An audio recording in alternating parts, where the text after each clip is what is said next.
With the college entrance examination approaching, Linway, the class beauty, suggested that the whole class go on a picnic by the river to relieve the stress before the exam. I earnestly tried to stop everyone, saying that the picnic posed safety risks and would affect the college entrance examination. Unexpectedly, my words ruined everyone's mood, and Linway thought I was deliberately embarrassing her after school. In a fit of shame and anger, she actually shoved me down the stairs. Now that I've been reborn, I'm done with my Saint Mary mentality.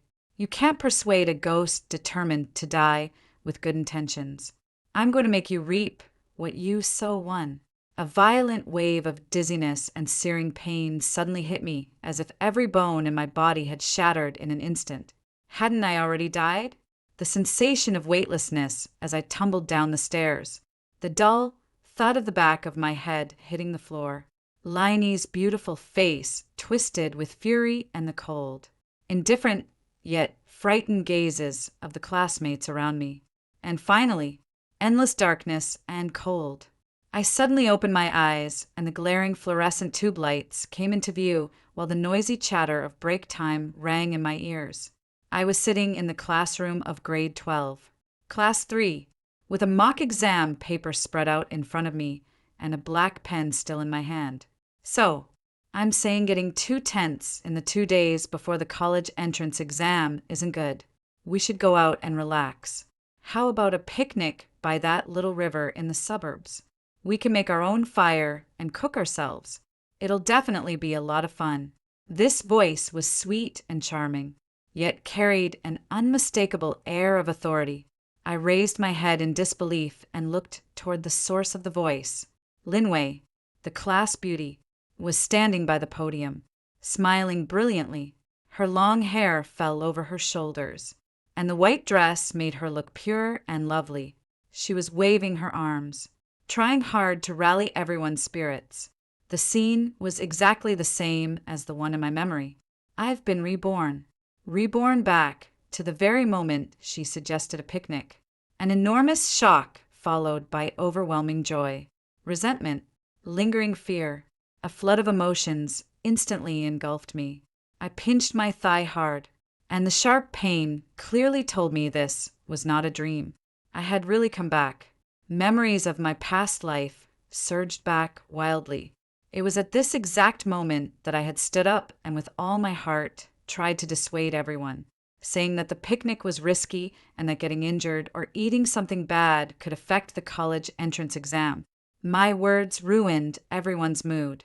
Linway felt I was deliberately embarrassing her, and after school, in a rage and humiliation, she shoved me down the stairs, and the classmates, afraid of offending the class beauty, didn't help a single bit, resulting in my death from lack of treatment. And this time, I won't be that foolish again. If you want to die, do you think I can stop you? I took a deep breath and forcefully suppressed the hatred almost overflowing from my chest. Lowering my head, I hid the coldness in my eyes. This time, I wouldn't meddle in other people's business again. Wow, a picnic. What a great idea. Sister Wei Zanha, the class sports monitor, was the first to jump out in support. He was Linway's devoted lapdog. Yeah. Doing problems every day is making my head spin. Let's go out and get some fresh air. Cook for ourselves. That sounds so challenging. We can go pick some wild vegetables or something, right? Several girls chimed in excitedly. The classroom was instantly filled with a cheerful, expectant atmosphere, and the pressure of the college entrance exam was completely pushed to the back of everyone's mind. Linway was very satisfied with everyone's reaction. Her gaze swept across the classroom as if she were looking to see whether there were any opposing voices. When her gaze fell on me, she paused slightly, probably thinking I would say something. I kept my head down, saying nothing. She seemed a little surprised, but didn't think much of it. Smiling, she asked, "Chinmo, what do you think? Want to go together? You study the hardest all the time, so you should relax a bit, too." Here it came. I lifted my head, my face already wearing just the right expression. slightly weak and regretful. I frowned a little and pressed a hand to my stomach. Ah, it does sound really interesting. What a shame. I took a breath and lowered my voice, making it sound weak and listless. I think I've got a bit of diarrhea. I've been feeling unwell since this morning. I'm afraid I can't go. Even if I did, I'd probably just ruin everyone's fun. I managed to make my voice sound filled with sincere regret. Huh, diarrhea. Lynn's delicate brows furrowed, a hint of displeasure and suspicion flashing across her face. What a coincidence. You're not just making excuses because you don't want to go, are you, Jean? Howe immediately snorted and chimed in. Exactly. Chanio, you're such a pain in the ass. Have you studied yourself? Stupid? You can't even participate in a simple group activity like this. Another boy also laughed and said, What bad luck. Looks like you're not getting to enjoy the wild game after all. I didn't argue, and I certainly didn't try to reason with them like I had in my past life. I just tried to make the regret on my face look as convincing as possible, weakly waving a hand. It really isn't. I'm just not feeling well. What a shame. You guys have fun and make sure to take lots of photos for me to see later. Okay. My good sense clearly pleased Linway, although she was a little annoyed that she hadn't managed to rally me to go with them. At least no one was opposing her. She no longer looked at me and instead excitedly said to everyone, Fine, let's just ignore him. Let's hurry up and discuss the division of labor. Who's bringing the pot? Who's bringing the seasonings? I'll bring our little gas stove. Jang, Howe said, quickly. I'll go buy the meat and vegetables. I know there's a grove over there. It looks like there's open space we need. A girl suggested excitedly, watching them discuss everything with such enthusiasm, each face glowing with anticipation for this outing. I lowered my head again, the corners of my mouth curling into a faint, cold smile where no one could see. Go ahead. Enjoy yourself to the fullest. 2. For the next half day, I drifted around like a ghost. Beyond the classroom's noise and bustle, I buried my head in textbooks and test papers, deaf to the heated discussions around me about the picnic plans, as if it really had nothing to do with me. But my senses were sharper than ever, catching every conversation and every detail. I've got a big grill at home, and I can have someone drive it over. Zanha's booming voice was always the most prominent. We'll need to buy more meat. I'll handle marinating it. I guarantee it'll be delicious. Then I'll be in charge of bringing drinks and disposable tableware, said a girl named Sunshin in a soft voice. We should also bring some snacks. I'll take care of the vegetables and fruit. Another short-haired girl raised her hand. The chatter went on and on, filled with anticipation for the weekend adventure. Linway, as the overall planner, enthusiastically assigned tasks, enjoying the feeling of being the center of attention. Just then, a somewhat hesitant voice cut in. It was a quiet girl named Liwa sitting in the front row.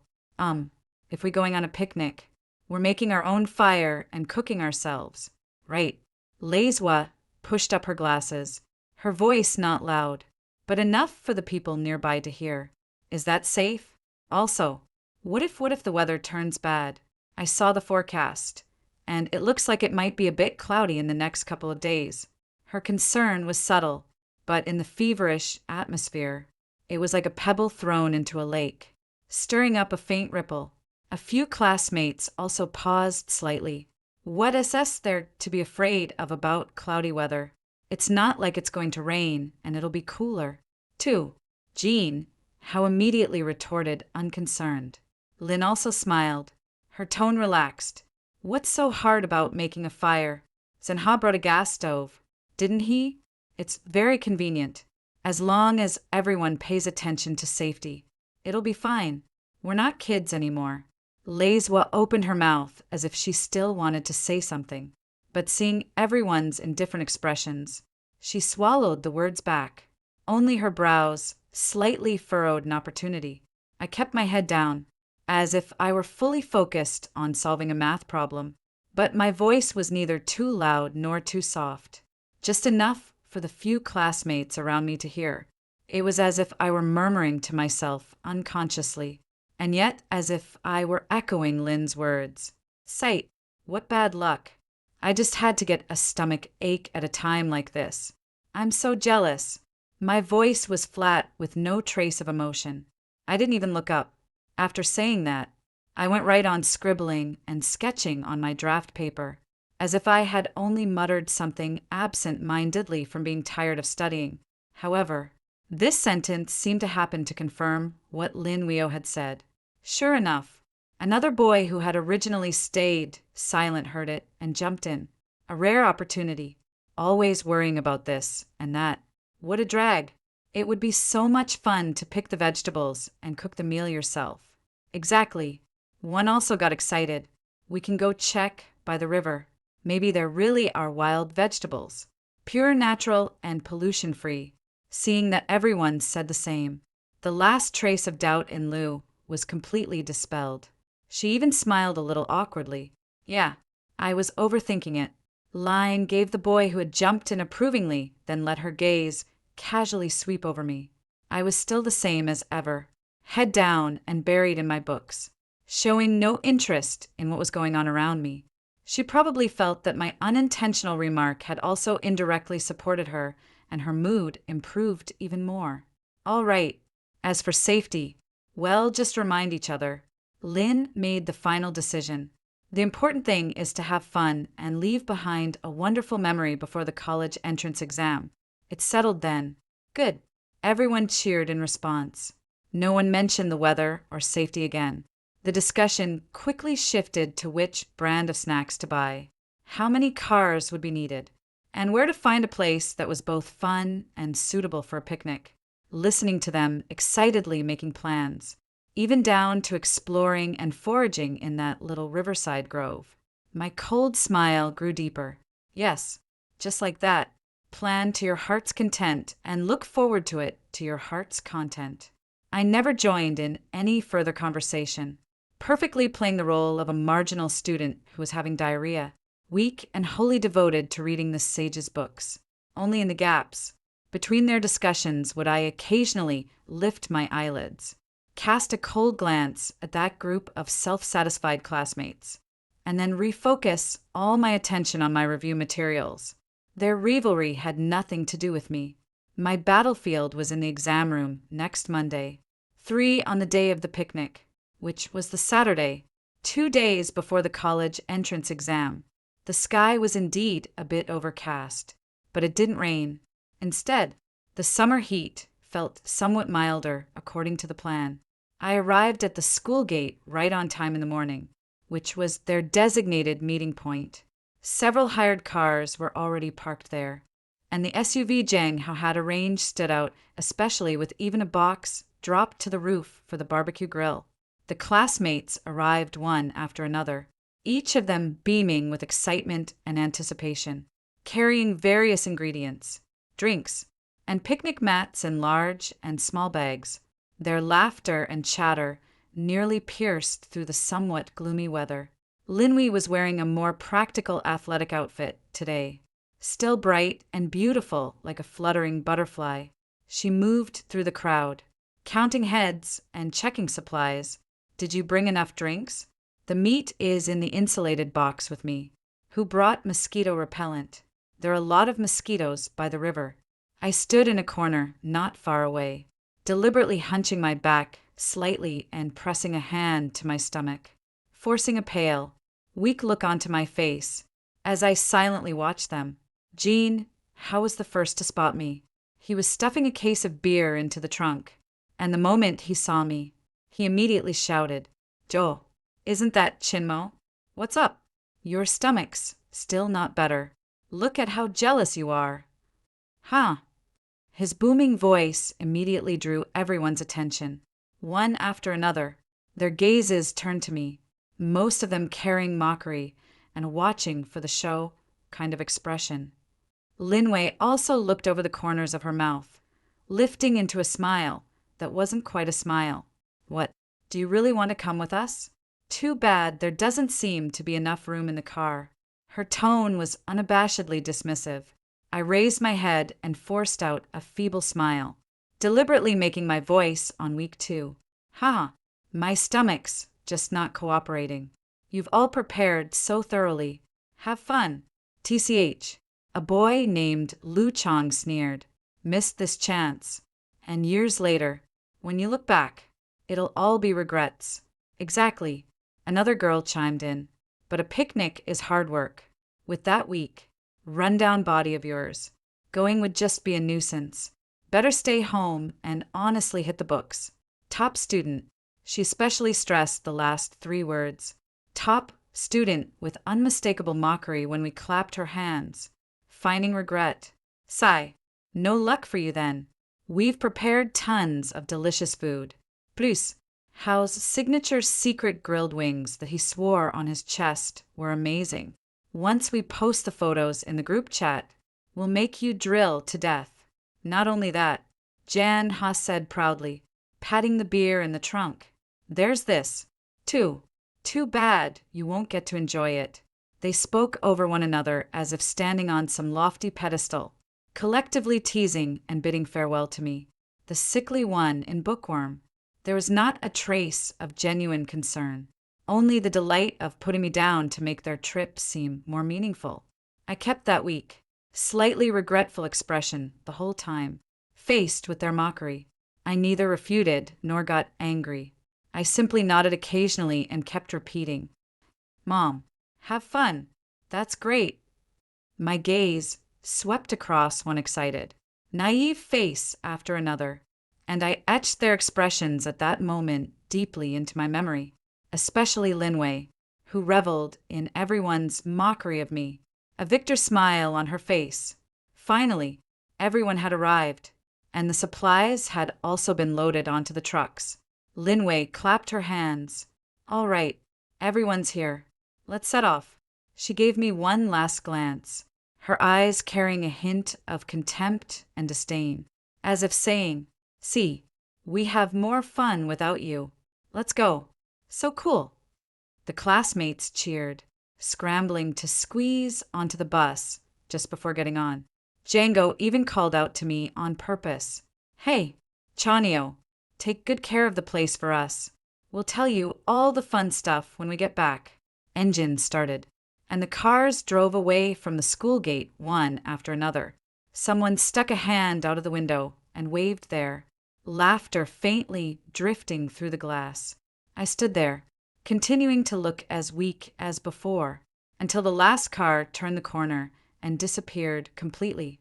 All the faint weakness and regret on my face vanished in an instant, replaced by a cold indifference.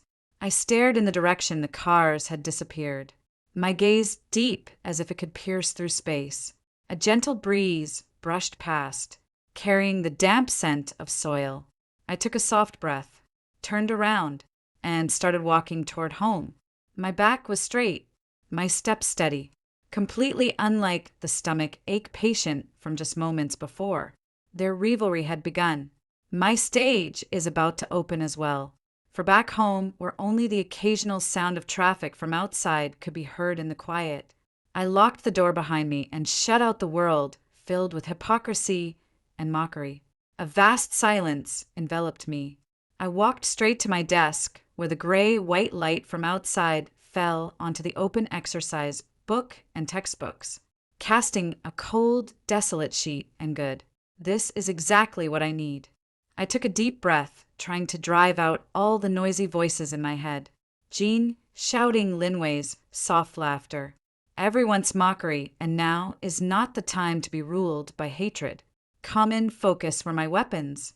I switched on the desk lamp, and the soft light illuminated a small patch of the desktop. I picked up my pen and forced myself to focus on math formulas and English words.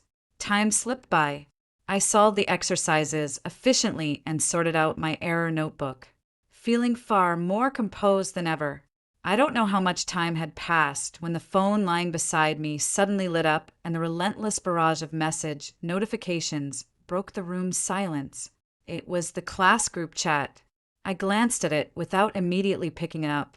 A few minutes later, the notification sounds grew even more frequent, almost merging into one continuous stream. That should be enough. Only then did I slowly pick up my phone, unlock it, and open the group chat that had already blown up. In an instant, dozens of photos and countless voice and text messages popped up, almost freezing the screen. Zhang Hao sent several photos of their arrival at the riverside with the muddy river and a dense forest in the background. Zhang Hao, we're here. Not a bad spot, right?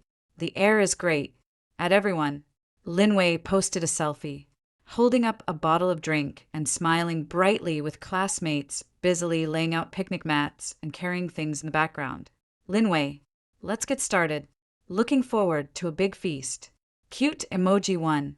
Wow, there are really so many wild flowers here and so many plants I've never seen before. So amazing. Then there was a short video shot by Lu Chong. The camera swing past a clearing in the woods.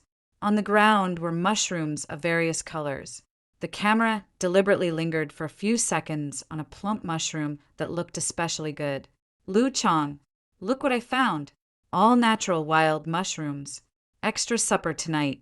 What followed immediately was a flurry of replies. Sunchin, wow, this mushroom is so pretty. Can you eat it? Curiously, it seems mushrooms with overly bright colors are all poisonous, right? We'd better not pick them carelessly. Shanga, what's there to be afraid of? Anyone can tell you've got no experience. This isn't one of those bright red ones. The grayish ones like this are the tastiest, right? Why are we Lin Wei? It's fine. We'll just pick a little less just to taste something fresh and try it out. 1. Yeah. If Sister Wei says it's fine, then it must be fine. Lu Chong already picked them. We'll make soup tonight. I looked at that close-up of the mushrooms, and my heart didn't stir at all. People can teach you, but you may never learn. Only experience teaches you. Once is enough. That wasn't just true for them. It was true for me. 2. The group chat is still being flooded nonstop. The barbecue grill had already been set up and the charcoal was blazing red. All kinds of meat skewers and vegetables were laid out on the picnic mat. Fat mushrooms of various colors had been washed and placed in a disposable bowl. Standing out especially conspicuously, Xiang Hao, the mushrooms are ready, just waiting to be tossed into the pot. Brothers, get ready to have your eyebrows blown off by how fresh it is. Linny, looking forward to it. Drooling Lu Chong. Haha, that kitchen MO is really at a loss. He can only be at home gnawing on cold steamed buns Atma one. Don't bring up that buzzkill. Let's enjoy ourselves. They had mentioned me, but I just looked uncoldly with no desire to reply at all. My fingers slid across the screen as I watched them step by step head toward a recorded frenzy of self-destruction, as if watching a play that had nothing to do with me. I set my phone to silent and placed it face down on the table. The clamor in the group chat was completely cut off. The room returned to a comforting silence. I picked up my pen again, and my eyes fell back on the workbook. The formulas and words were now incredibly clear and familiar. Outside, the feast was reaching its climax. As for my world, there was only the rustle of my pen across the paper, and the calm, razor-sharp preparation for the real showdown 2 days later. 5 Saturday night was exceptionally quiet. I studied until very late, but with astonishing efficiency. My thoughts so clear it felt as though I could see through all the fog on Sunday morning. I was woken by the powder of rain outside the window. It wasn't heavy, but the sky was dark and overcast as usual. I got up, washed, made breakfast, then sat back down at my desk and opened the last-minute review outline. My phone was right beside me, still on silent. Time passed, minute by minute, and by around noon, the phone screen started flashing at an unusual frequency. It wasn't a nonstop barrage of group messages, but rather intermittent, yet even more urgent. The screen lit up, went dark, then lit up again, showing push notifications from different apps along with a few text message alerts. I didn't look at my phone right away. Instead, I calmly finished the physics problem I was working on, checked the answer, and only then slowly picked up my phone. What caught my eye first were a few push notifications from a news app. Local news urgent. A mass food poisoning incident has occurred by the river in the suburbs of our city, and more than 10 high school students have been sent to the hospital for treatment. Breaking news. Suspected accidental consumption of wild poisonous mushrooms has left several students at a certain middle school in critical condition, right on the eve of the college entrance exam. Social news. Heartbreaking picnic turns tragic. College entrance exam. Candidates hospitalized in groups. Their futures in jeopardy. Every headline was more alarming than the last. With a blank expression, I opened one of them. The news briefly described the incident as having occurred yesterday at the Riverside Park where Linway and the others had gone. It was preliminarily determined that they had accidentally eaten wild, poisonous mushrooms they had picked themselves. The exact number of people and their identities were still being verified, and all patients had already been rushed to the Municipal People's Hospital for emergency treatment. After closing the news, I opened my text messages. There were 2 messages from an unknown number, but judging from the prefix, it looked like our school's mass text message number. Urgent notice. Please have all parents immediately confirm whether the student is at home. If they participated in yesterday's suburban picnic event, please contact homeroom teacher Wang immediately. Municipal Education Bureau urgent reminder. Do not pick or eat wild mushrooms recently.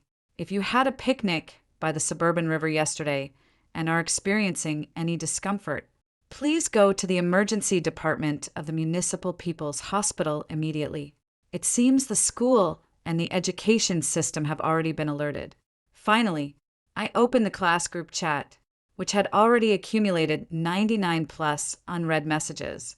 The messages inside had completely changed tone. No longer yesterday's excitement and bragging. They were now drowned out by endless panic, crying, and chaos. The earliest message was around 6 o'clock or 7 this morning from a boy named Xiaoyu, who had also gone there yesterday. Xiaoyu, damn it, my stomach hurts like hell. I can't stop vomiting. Is anyone else like this? No one replied. Xiaoyu, I can't take it anymore. My parents are taking me to the hospital. How are you guys? Lu Chang sent a 60-second voice message. When opened, it was the sound of violent vomiting and painful groaning with his parents' anxious cries and urging in the background. Sunshin, I'm at the hospital getting my stomach pumped. It feels awful. The doctor said it might be mushroom poisoning. What do I do? Wangi sent a photo of a hospital bed rail and the back of a hand hooked up to and with the caption, I'm here too. I've vomited until there's no bile left. Jin Ho, damn it. There's definitely something wrong with those mushrooms. Lin at Linway, didn't you say it was fine? Linway did not reply. Next, more classmates who had gone there began to speak up, and without exception, they were all describing their own pain and panic, all at Linway, questioning, complaining, and even cursing. Liwei, I'm also at the hospital. I said yesterday that the color was too bright and it might be toxic. None of you listened. Lu Chang's mother, what is wrong with you kids? How can you just see things randomly? Changing Chang is still in the emergency room. What on earth is going on? Jean has father at everyone who organized this, who picked the mushrooms, whoever is responsible. Speak up. Howie is in very bad condition right now. Teacher Wine, parents and students, please don't panic. The school leaders are already heading to the hospital. Please be sure to follow the doctor's arrangements right now. The most important thing is the children's health. Please keep your phones reachable. The group chat had completely descended into chaos. The students' pain groans, the parents' furious accusations, the teachers' anxious reassurances, all kinds of messages intertwined, filling the air with despair and panic. Occasionally, classmates who hadn't gone along would pop up, sending shocked and prayerful remarks like, "Oh my God, how could this happen?" and wishing everyone's safety. But they were quickly drawn out by even more bad news. I watched the new messages keep popping up on the screen as if I could hear the cries and vomiting in the hospital through my phone. I didn't send a single word because there was no need to. I just kept scrolling through them, quietly, one by one, watching them go from yesterday's revelry and smugness to today's pain and despair. Watching the parents' furious demands for accountability. Watching every accusation begin to point with precision toward the person who had never shown up or spoken out. Linway. I don't know how long had passed when a new news push notification popped up. Live report from a reporter at the hospital. Latest developments in yesterday's mass food poisoning incident in the suburbs. All 15 poisoned students have been admitted to the hospital, most in serious condition and undergoing blood purification treatment. The hospital said that all patients are now out of life-threatening danger, but because the poisoning is severe, they still require close observation and cannot be discharged in the short term. It is reported that all the patients are senior year students from a certain high school in our city, and this incident may cause them all to miss tomorrow's college entrance examination. Miss the college entrance examination altogether. I looked at those words and my heart remained utterly still. All of this is exactly what they deserve. The rain outside seemed to be falling even more heavily. 6. I stayed at home all day on Sunday. The rain outside showed no sign of letting up, tapping against the window panes as if providing a dull background score for a tragedy. The review materials in front of me were still spread open, but I knew that today it would be hard for me to fully concentrate on them. The class group had completely turned into a disaster live stream and an accountability tribunal. Every few minutes, new cries, accusations, horrors of anger would pop up. Around 11 o'clock in the morning, a new wave of messages began bombarding the chat. Lu Chang's mom. The doctor said it.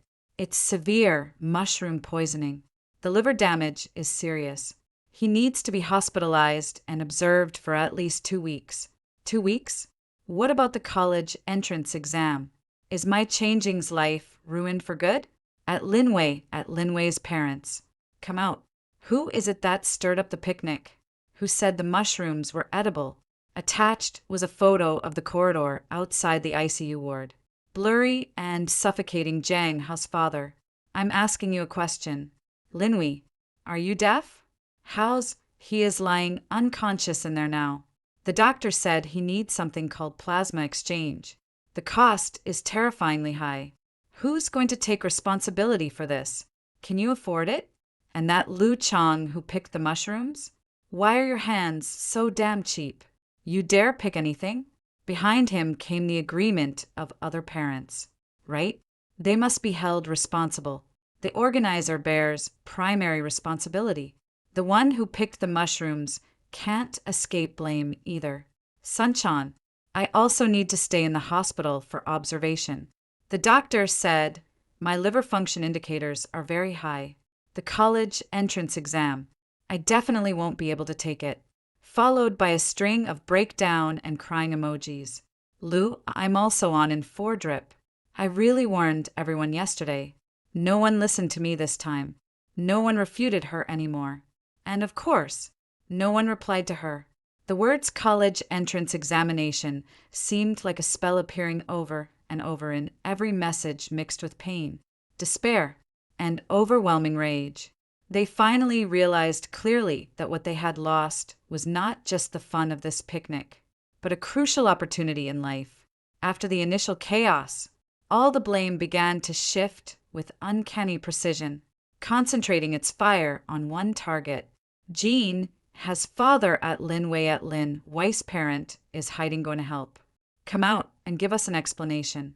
Wasn't it you who suggested going on the picnic? Wasn't it you who encouraged everyone to pick mushrooms? Lu Chang's mother. It was her yesterday when Chang'an posted mushroom photos in the group. It was her who said it's fine and give it a try. I saw it all.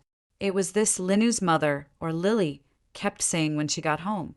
Sister Wei said it was fun, and Sister Wei said it was fine. The child doesn't know any better. Don't you? As the one who took the lead. Know any better? Sunshin's father. You organized the event without considering safety risks. Blindly confident.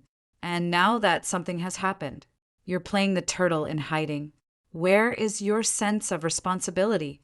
The messages tagging at Linwei and the group had already flooded the screen. Occasionally, someone who didn't know what was going on would ask, "How is Linwei doing?" and was immediately drowned out by waves of outrage. How else could she be doing? She's probably hiding and too scared to show her face. Her family must give all of our families an explanation. Lin never responded with a single word. This silence only enraged the anxious and frightened parents even more. In the afternoon, homeroom teacher, Mr. Wang, tried once again to regain control of the situation. Mr. Wang, dear parents, please calm down. The school is actively communicating with the hospital and doing everything possible to protect the children's health. Holding anyone accountable is not the priority right now. Please trust that the school and the law will deliver a fair resolution. Jean's father, Mr. Wang, anyone can say nice things. The one lying in there isn't your child. The one missing the college entrance exam isn't your child. How are we supposed to stay calm? Lu Chuck Chang's mother. Fair. How is that fair? Can it make my Chong get better right away and go take the exam? Can it? The teacher's words were instantly swallowed by even more fury. The parents had already lost their reason. The huge loss and fear left them desperately needing a specific target for their anger and someone to hold accountable. And Linwei, the former class beauty and the center of everyone's admiration, was now perfectly cast in that role. I put down my phone and walked to the window, looking out at the rain-soaked world beyond. At that moment, the hospital must have been in complete chaos, filled with the sounds of gastric lavage machines, the beeping of monitors, patients' groans, parents' wails, and doctors' hurried footsteps. And those classmates who were mocking me yesterday for lacking the appetite and the courage are now lying in hospital beds, enduring the excruciating pain of their bodies and the immense psychological torment of about to miss the college entrance examination. Their life trajectories have before my eyes, through a tiny phone screen, undergone a drastic end, irreversible change. All of this stemmed from what seemed like a pleasant outing in picnic. From one person's suggestion and a group's blind following, I let out a soft breath, and even the air seemed to carry a faint, cold smell of disinfectant drifting from the hospital. They reaped what they sowed. These 4 words have never felt so concrete and profound as they do now. 7. Sunday night arrived amid an atmosphere of extreme oppression and restlessness. The rain kept falling with no sign of letting up. Messages in the class group did not diminish with the fall of night. The waves of denunciation and calls for accountability grew louder and louder, having already spread from online to offline. Around 8 in the evening, the nature of the messages in the group changed again. Jang has dad at everyone families at the Municipal People's Hospital. Please pay attention. A parent just said they saw Linwei and her parents come to the hospital over by the gastroenterology department on the 7th floor of the inpatient building. It looks like they're trying to sneak in and check out the situation. Lu Chang's mom, they still have the nerve to come. Dare to come, but not say a word in the group. Guilty conscience. 7th floor. Right. We're heading over right now. One Lee's mom. Right. We have to get an explanation from them. They can't hide forever. Sunshin's dad. Everyone go over there. Today we have to make them give a clear answer. Compensation. Responsibility. None of it can be left out. The group was instantly flooded with messages like "Go there now." Stop them and meet on the 7th floor. The angry parents had clearly organized themselves and were going to the hospital to block Linwei's family. Over the next hour or so, the group quieted down for a while, but through the screen, one could still feel the tension of an approaching storm. I knew that the center of the storm had already shifted from online to the corridor on the 7th floor of the nascent building at the Municipal People's Hospital. Around 9:30 p.m., the first message from the front line broke the silence. The sender is Xiao, and he seems to be feeling a bit better, still able to get out of bed and walk around. Xiao. My God, they're fighting.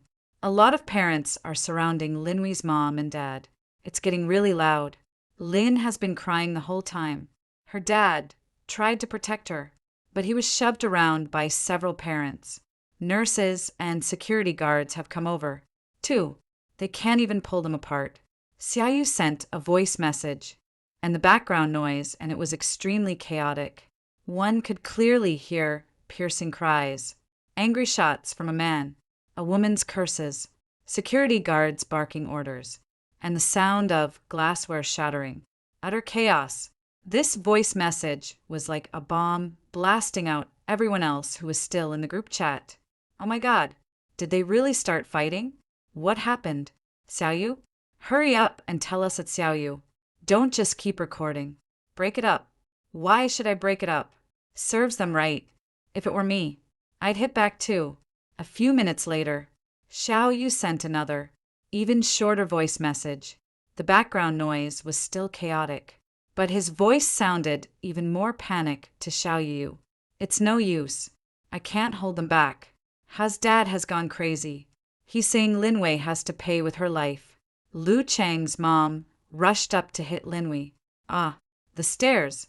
They're heading toward the stairs. So many people are crowding over there. I can't see anymore.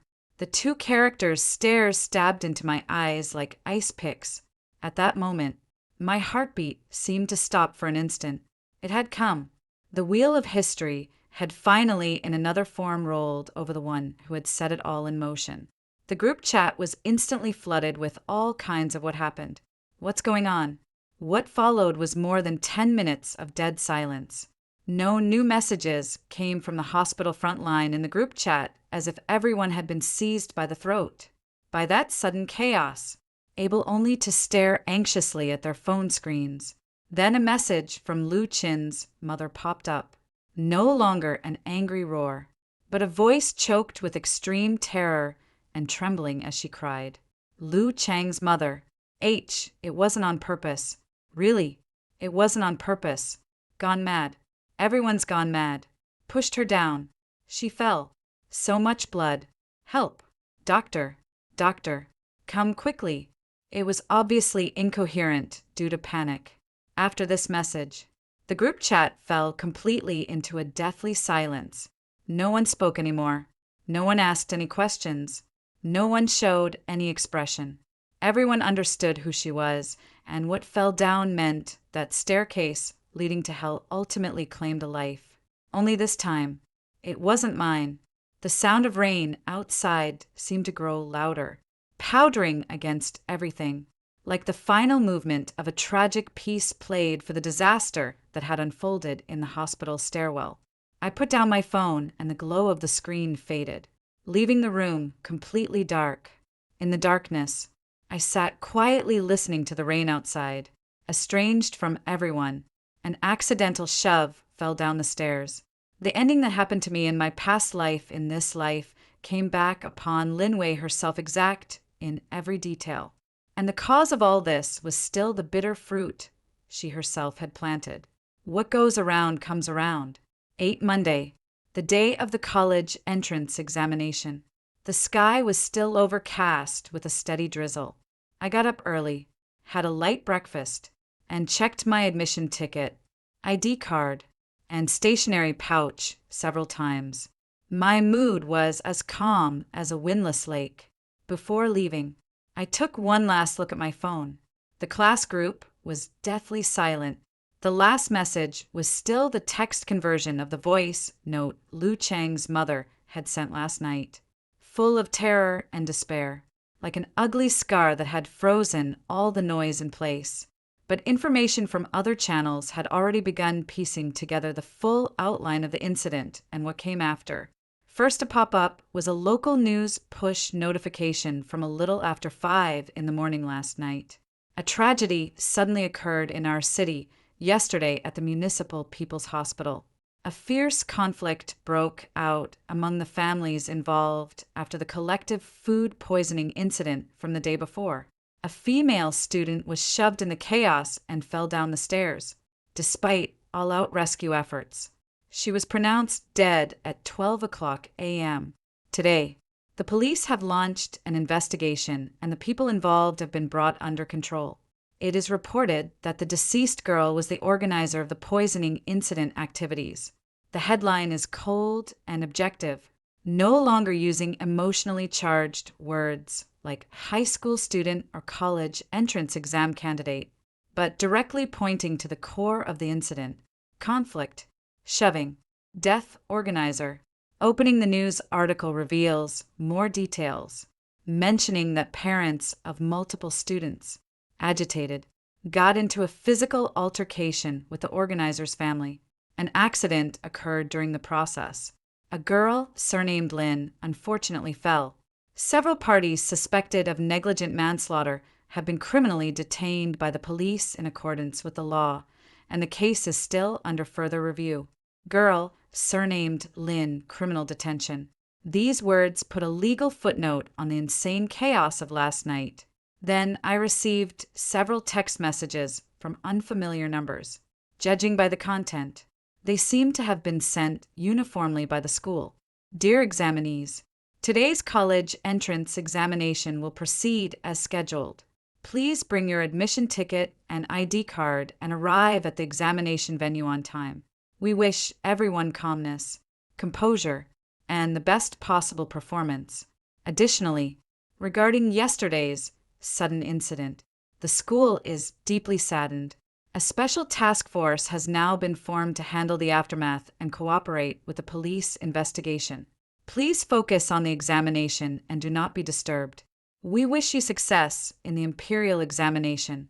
The school's text messages worked hard to maintain composure, trying to keep the college entrance exam and the tragedy separate, but the heaviness and helplessness seeping through the lines could not be concealed. I put away my phone, picked up the transparent pencil case, and stepped out of the house. The fine rain fell gently on my face, carrying a chill. On the way to the exam site, I could see many candidates hurrying to their test centers, accompanied by their parents. Their parents' faces were marked with nervousness and anticipation, while the children mostly wore solemn expressions, clutching their admission tickets. Even the air around seemed to be filled with an unusual atmosphere. Occasionally, I could hear passers-by murmuring in low voices, "Have you heard? Someone died at the People's Hospital yesterday. It seems like a group of students got food poisoning and then their parents started fighting and something went wrong. Oh my, what a tragedy." And today is still the college entrance exam. It seems to be one of the poisoned kids. The one named something we tisk-tisk-tiske. So this life is just over like that. These whispers drifted like dust in the wind, faint and indistinct. I arrived at the school gate of the exam venue, went through strict security checks, found my exam room, and sat down. Most of the candidates around me remained silent, making their final preparations or taking deep breaths in an attempt to calm themselves. Most of them probably still didn't know or didn't fully know about the tragedy that had happened yesterday. They were still immersed in the tension of the major exam that was about to determine their fate. The bell rang. The proctor handed out the exam papers. Only the rustling sound of pen tips moving across paper remained in the classroom. I opened the exam paper and scanned the questions, and my mind instantly sank into them. The world outside, the tragedy at the hospital, the parents' breakdown, the judgment of the law, the loss of life. All of it was temporarily shut out beyond the solemn and quiet examination hall. My pen moved smoothly, my thoughts clear and focused. I knew this was a battle I had to fight alone, and I would surely win. The 2 days of exams passed steadily. After each exam ended, and I walked out of the exam hall, I could feel an invisible, heavy atmosphere lingering outside the test center. More and more parents and examinees seemed to have heard about that incident. On their faces, There was less post-exam excitement and more complicated, hard to express sighs and relief. Relieved that the child who had gotten into trouble was not their own. Relieved that their own child could still take the exam normally.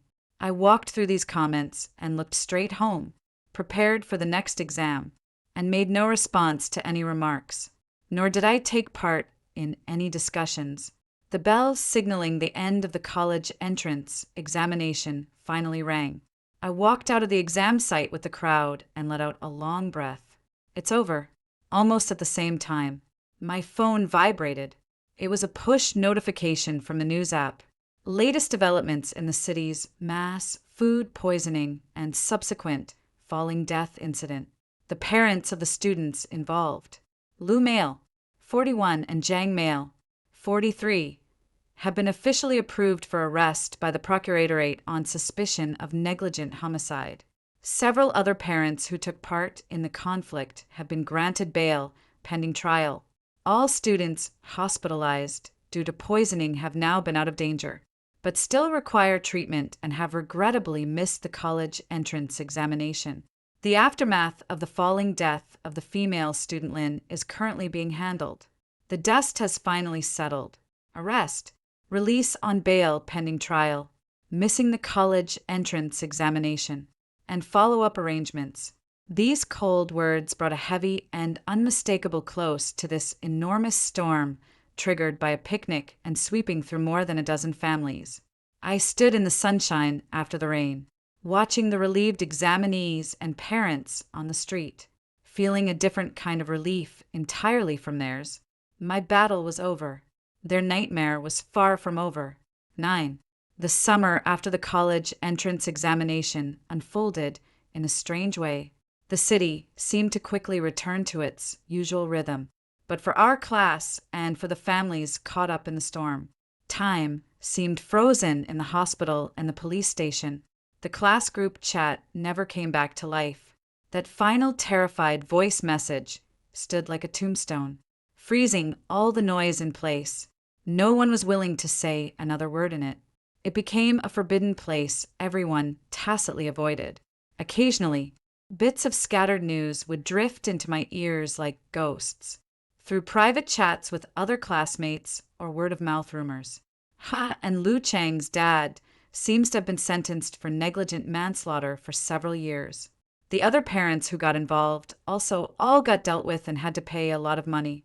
Wanlei and the others have been discharged from the hospital, but the liver damage seems to have left after effects, and they'll need to take medication and recuperate long-term. Lu is preparing to repeat a year. She said she'll never take part in any group activities again. Sun Chen's family seems to be trying to pull some strings to send her abroad to leave this heartbreaking place. As for Linwei's family, Sai, her parents seem to have moved away. They said they'd never come back. Every name corresponded to a broken life and family. I didn't deliberately go asking around, but news like this always found its way to me in one form or another, like fragments scattered after the storm. I kept myself shut in at home, reading books, watching movies, and occasionally going out for a walk. My parents had a vague idea that something serious had happened in our class, but seeing that I was safe and sound and seemed unwilling to talk about it, they tactfully refrained from asking any further. The outside world's discussion of this matter gradually died down, replaced by new hot topics. Time flowed quietly, and finally the day of the college entrance exam results arrived. I sat in front of the computer and calmly entered my exam admission number. The page refreshed, and a clear score appeared on the screen. It was even a little higher than I had expected. In 985 university was now assured. I felt a surge of excitement inside. This was the outcome I had longed for, but never achieved in my previous life. It was the new starting point of my life in this one soon after. In the class's dead silent group chat, the only message unrelated to the tragedy was posted by our homeroom teacher and Miss Wang. It was a notice for the whole class to check their results and guidance on filling out college preferences. Of course, she was only mechanically carrying out her duties with no extra words of encouragement or comfort afterward. A few days later, the admission letter arrived. In the thick envelope with its exquisite golden boss school emblem was the 985 university I had dreamed of day and night. I took a photo, but I didn't post it on any social media. I just quietly put it away. For the entire summer vacation, I barely contacted any of my former classmates. They seemed to have completely vanished from my world. Or rather, I had completely slipped out of their nightmare. With only a few days left before the new semester, I quietly started packing my things. I carefully slipped the brand new admission letter into the inner pocket of my backpack, sorted the study materials covered in notes, and prepared to seal them away. Standing in the middle of the room, I looked at this small space I had lived in for years, and my gaze finally fell on the empty desk. There used to be a phone there, its screen wildly flashing the revelry, pain, anger, and ultimate destruction of a group. And now it was all over. I pulled up the handle of my suitcase, took one last look at the room, and closed the door. The train station was bustling with people. My parents saw me off to the platform, reminding me to be careful while away, their eyes full of pride and reluctance. I nodded to each of them, hugged them, and then turned and got on the train. I found a seat by the window and sat down. The train slowly started moving, and the familiar city scenery began to drift backward faster and faster. I looked out the window as those familiar streets and buildings gradually blurred and receded into the distance. Those classrooms filled with mocking laughter. Those hospital corridors thick with the smell of disinfectant. Those group chats on my phone filled with angry roars. Those faces alive are already gone. Everything was left far behind by the speeding train, eventually shrinking and disappearing below the horizon. Ahead lay a brand new city, a brand new school, a brand new life. No nightmares, no burdens, no scum I had to deal with in polite pretense or watch with cold indifference.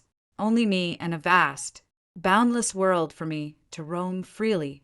And the train roared on, crossing the plains and heading toward a bright future. A truly relaxed and peaceful smile finally appeared on my face. At last, I was completely free of it. A new life has begun. After hearing the first story above, what are your thoughts? Feel free to share your opinions in the comments section. Next, there is another similar story. Let's continue to see. Mom used a pesticide bottle to store cooking oil. I said to throw it away, but she said it had been washed and was clean. I told her that eating pesticides would cause instant death, or at least organ failure, if not fatal, but she slapped me and scolded me, saying I thought I knew everything just because I'd read a few books. I threw the bottle of oil directly into the trash can. Mom, annoyed, kicked me, picked up the bottle of oil from the trash can, poured it into my mouth, and angrily scolded. Didn't I say you couldn't eat it? I want to see if you'll die after eating it. You prodigal son, wasting my oil. I died of poisoning after consuming that oil when I opened my eyes again. I was back to the day Mom put oil in a pesticide bottle. You silly girl, what are you spacing out for? Hurry up and hold the bottle properly. You're always so scatterbrained. I don't know who you take after. Mom nudged my elbow hard. I was suddenly stunned. Had I been reborn, and I was reborn to the day Mom used the pesticide bottle to hold oil. In my previous life, my mother used a pesticide bottle to store cooking oil. At the time, I desperately tried to stop her, telling her that eating pesticides would kill people, and even if she was lucky enough to survive, her organs would fail. I tried to stop her from pouring the oil and wanted to throw the oil that had been poured into the bottle into the trash. My mother was furious, slapped me, and scolded me for being conceited after only a few years of schooling. But at that time, I directly threw that pesticide bottle containing oil into the trash can. Mom got even angrier. She kicked me, picked up the bottle of oil from the trash can, and started pouring it into my mouth, yelling, "Didn't you say you couldn't eat it? I'd like to see if you'll die after eating it." You good for nothing? How dare you waste my oil? After drinking the oil, I died of poisoning, but Mom, arm in arm with Dad, smiled happily. It's good that she's dead. Now we can get the money from those two old folks. If we don't get this money, what will her son and my belly eat and wear in the future? Anyway, she was just a money pit. It was only at this moment that I suddenly realized this was all a conspiracy, and Mom thought I was a girl and would be a burden in the future. So, I was thrown to my grandparents' house as soon as I was born. My grandparents had a huge fight with my mom over this. At the time after my grandparents passed away, the government gave us a compensation payment, and she had always harbored ill intentions towards it to get that compensation to provide for the future needs of the son in their belly. They never intended for me to live. Mom, be careful. Don't spill it. It'll be wasted if you do. I snapped back to reality, staring at the bottle, watching my mom pour rapeseed oil into a pesticide bottle, and smiled. Mom looked at me as if she wanted to say something, but in the end, she said nothing. I watched as the pressed rapeseed oil was poured drop by drop into the bottle that had once held pesticides. Then watching my mother pour the oil into the pan where it sizzled. I suppressed my inner excitement. At dinner that evening, my father called out, "Tiffany, come out and eat." My mother impatiently said, "Don't bother whether she eats or not. If she wants to eat, she eats. If not, then forget it. A money waster. It would be best if she died. Then the family could save some oil and rice." In all these years, I've never truly felt their care simply because when I was born, I contracted neonatal pneumonia and was a premature baby, spending a month in an incubator, which cost them a lot of money. Moreover, my mother desperately wanted a son, but I was a daughter. So, not long after I left the hospital, my mother dropped me off at my grandparents' house and never looked back to them. I was just a despised money pit back then. They wouldn't visit me once a year, and they never bought me new clothes for holidays if my grandparents hadn't passed away last year, and if relatives and friends hadn't constantly urged them. I would never have been taken back by them, even now that I'm back. They're not particularly good to me. I closed the book, took a deep breath, opened the door, and went out, pulling up a chair and sitting down. I merely glanced at the dishes on the table a few extra times before my mother shot me a glare. "What are you looking at? This meat is for your brother. You're not entitled to it." After saying that, my mother even patted her bulging belly, her face full of smiles, as if the child in her womb was definitely a son. I sneered inwardly. They had gone to great lengths to have a son, seeking medical advice everywhere. And now, after finally conceiving, it was said that a hospital checkup confirmed it was a boy. I stared at the large table of dishes stir-fried with oil from pesticide bottles, and a faint smile touched my lips. Mom glanced at me, then picked up a piece of meat, put it in her mouth, and her eyes crinkled with laughter along with Dad's. I thought to myself, whether this child can be born successfully is still an unknown. After my mom ate a piece of meat, she put another piece on my dad's plate, telling him to eat it while it was hot, saying it wouldn't taste good once it cooled. She also ate a piece herself. They were practically meat lovers with 5 or 6 dishes on the table. Only one seaweed soup, and the rest all meat. I watched them, took a large steamed bun, and stuffed it into my mouth, just as I picked up my chopsticks. Before I could even grab any food, my mom slapped the back of my hand hard. "What are you doing? Are these dishes for you to eat?" The stinging pain on the back of my hand made me frown.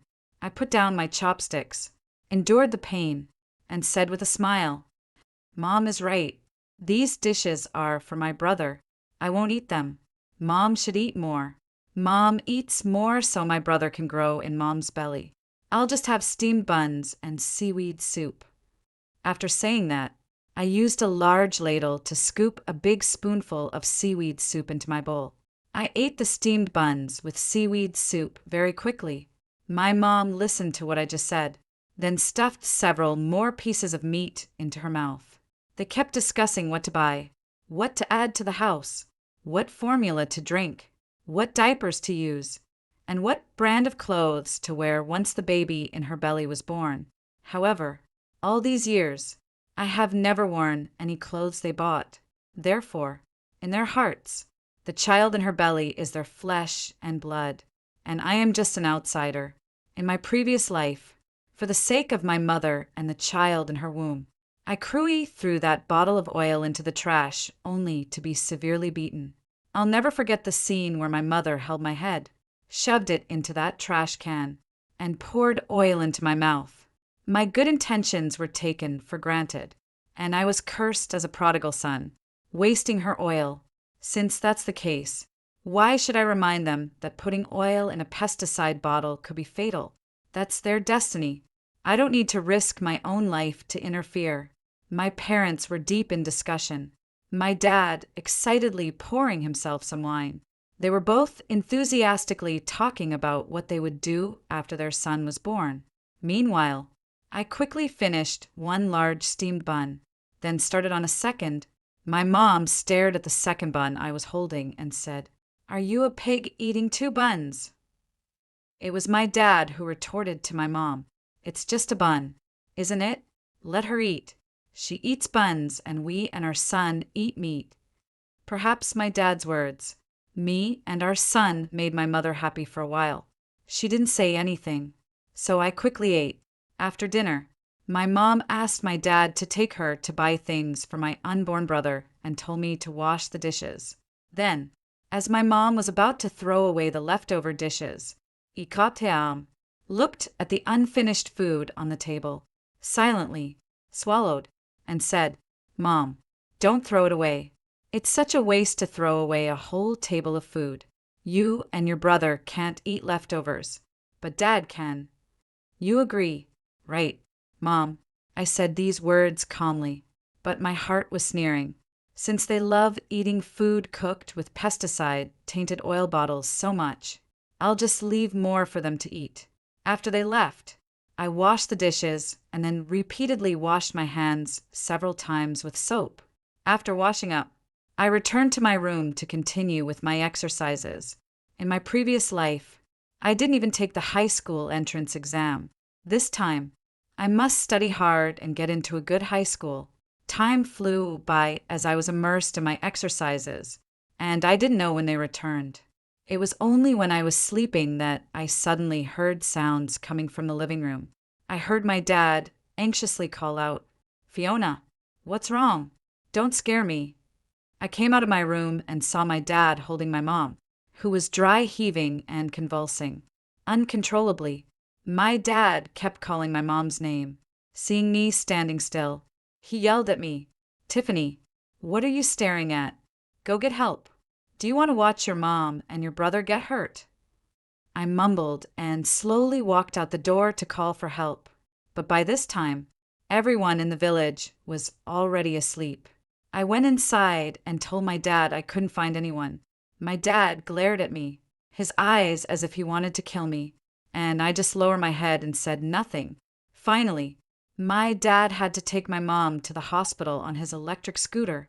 It took a lot of effort to get my mom's round body onto the scooter. Before leaving, she also told me to quickly pack up my mom's things and take them to the hospital. The hospital is more than 10 kilometers from my home. Is she telling me to walk there? How ridiculous. However, I still packed up my mom's things. I hadn't even left the house when my dad came back again. He grabbed me by the collar and asked, "The doctor said they found pesticide in your mom's system. How did that get in the house?" I flinched, then pointed to the bottle of oil in the kitchen. When my dad saw the bottle, his face suddenly turned pale with fright. Under my dad's nervous gaze, I calmly said, "Mom said, this bottle is perfect for oil. Dad, is there a problem?" My dad's face turned ashen, and he took me to the hospital again. Before we even reached the emergency room, I heard my mom's voice, "Doctor, I'm carrying a son. You have to save my son." I saw my mom, excitedly tugging at the doctor's white coat. After the examination, It was discovered that my mother had pesticides in her body. The doctor advised her to have a C-section early because the pesticide was highly toxic, and even with gastric lavage, it would definitely affect the baby in her womb. However, my mother kept saying that the baby wasn't full term yet and absolutely couldn't be delivered early by C-section. She even pointed at me and said that I was the premature one who not only cost them a lot of money, but also grew up frail and weak.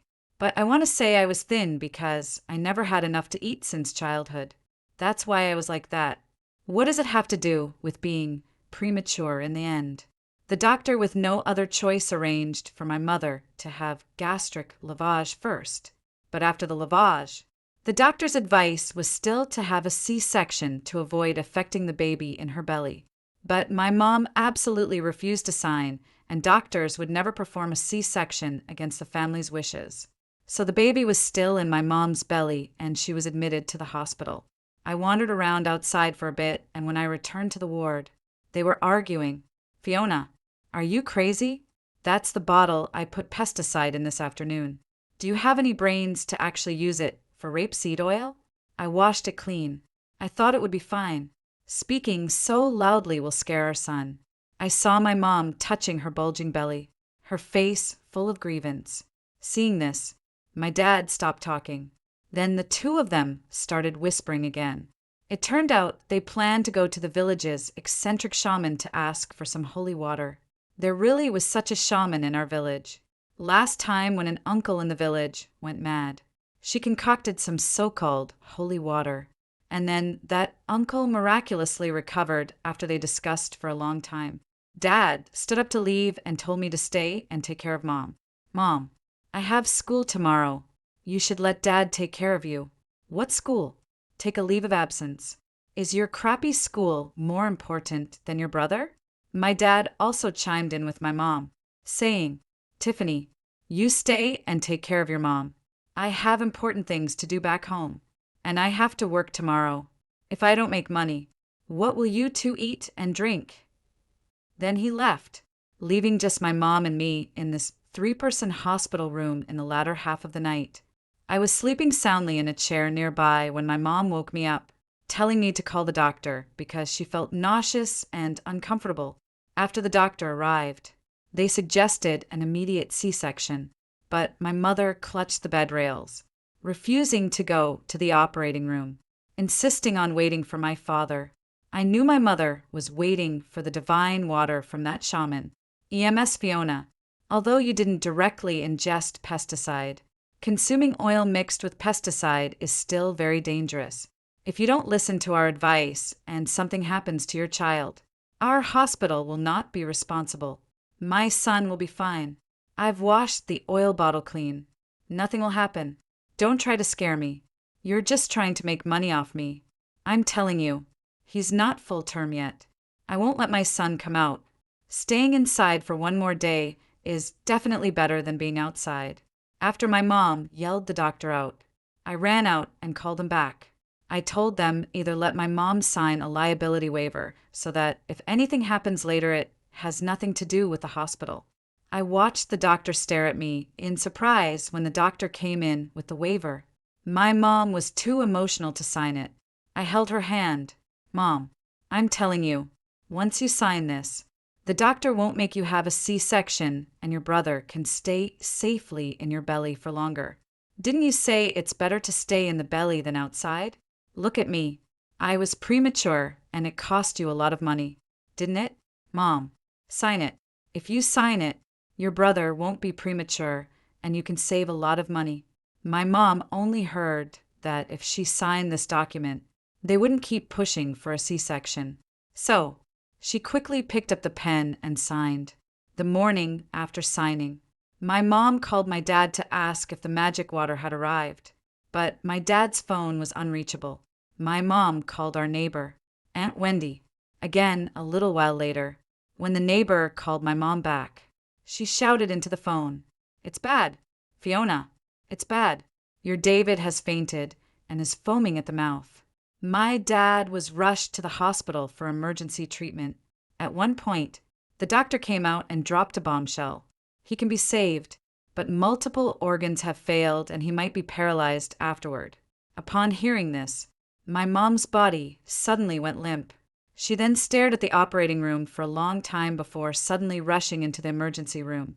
Mom rushed into the emergency room and started pulling at my dad, who was lying on the operating table. "Where's the holy water? Did you bring it? Where is it hidden?" When the doctors and nurses rushed in, my mom was still searching my dad, but she didn't find anything on him. "And Miss Fiona, your husband is still in critical condition. Please leave." But my mother couldn't find the magic water, and she went crazy. Finally, she was given a sedative and taken back to her room after the nurse settled my mother. She patted my shoulder and asked, "Little sister, do you have any other relatives at home? Even distant ones? Otherwise, how can you take care of two people by yourself? Obstetrics and gastroenterology are not on the same floor." I looked at my mother, who had just been given a sedative and was now lying asleep in the hospital room, and shook my head at the nurse. I'm the only one in the family. All those aunts and uncles. My parents had already fallen out with them at my grandparents' funerals at the time. My parents, in order to save money for their unborn son's future living expenses, not only skimped on some of the costs for my grandmother's funeral. What's even worse, they even wanted to skip the funeral altogether, taking her directly to the crematorium for cremation and burial. Because of this, those relatives and my parents had an exceptionally fierce argument. After the funeral, my parents took me home, and from then on, they cut off all contact with those relatives.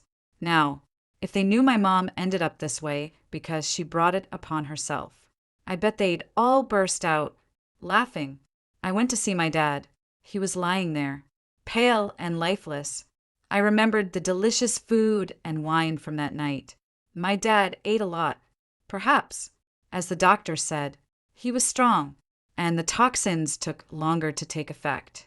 The next day, my mom woke up, grabbed my arm, and asked, "Is your dad awake? Where's my magic water? Where's my son's magic water?" Seeing my silence, she started scolding me again. "You good for nothing? The pesticide bottle has such strong toxins, and you didn't even say anything. Are you deliberately trying to harm my son? I paid for you to read so many books. Why didn't you say anything? You jinx. You spendthrift. If anything happens to my son, I will never let you off." At noon, when the nurse came to collect my dad's hospital fees, my mom remembered the compensation from my grandparents again. "Tiffany, quickly take the compensation from those two old geysers and pay the hospital fees." "Mom, where would I get the money? All of Grandpa and Grandma's compensation went to my tuition. You and Dad haven't given me any money for so many years. So where would I have any money?" As soon as I said that, the aunt in the same word looked at my mother several times, probably afraid that her excessive actions would be known. My mother glared at me, took the money, and told me to pay the hospitalization fee. I sneered a few times in my heart, holding the money. She and my dad had been coveting that money for a long time. They had already ransacked the room, but there was no way I was going to give them that money. When I returned to the ward after paying the hospital fees, my mom said she wanted to be discharged and go home to look for where my dad had put the miracle water. But just as my mom was preparing to be discharged and go home, the nurse ran over to tell me that my dad had woken up and was repeatedly muttering the words, "miracle water." As soon as my mom heard this, she didn't even bother to put on her shoes, dragging her plump body as she quickly ran towards my dad's ward. I saw my dad trembling, take a small bottle from a crumpled bag nearby and stuff it into my mom's arms, saying, "Wife, drink this quickly."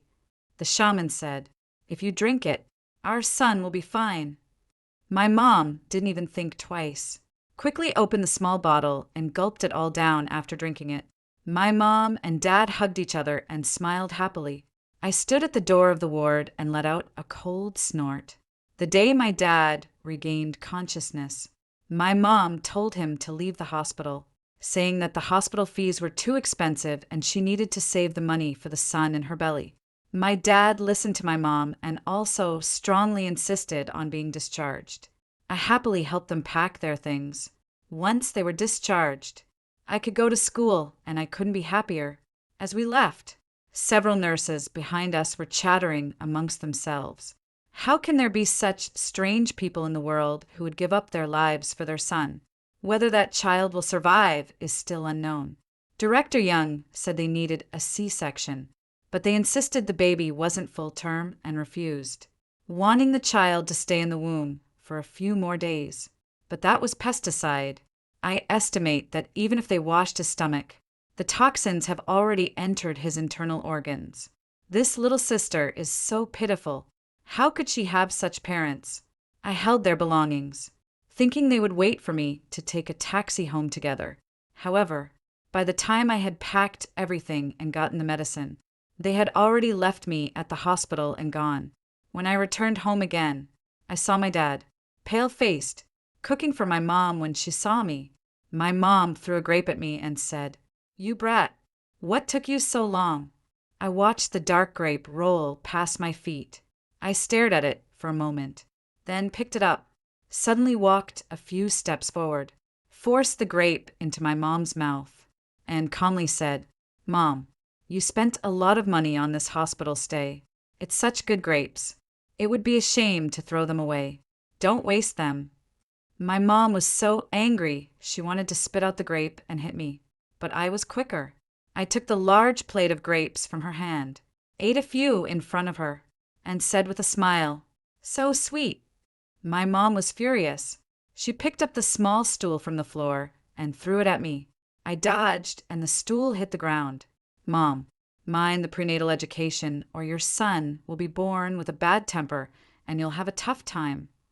Later, after saying that, I took the plate of grapes into my room and locked the door outside the door. My mom was calling my dad's name, telling him to come and beat me. They tried to open the door, but because I had locked it, they couldn't. I stared at the plate of grapes, eating them carefully, but the sweetness filling my mouth still made me smile. I hadn't eaten them since my grandparents passed away. As I opened my workbook to start my exercises, my mom was throwing another tantrum outside the door. The consequence of snatching that plate of grapes was that they didn't call me for dinner that night. If you don't eat, you don't eat. Anyway, I'm full from that plate of grapes.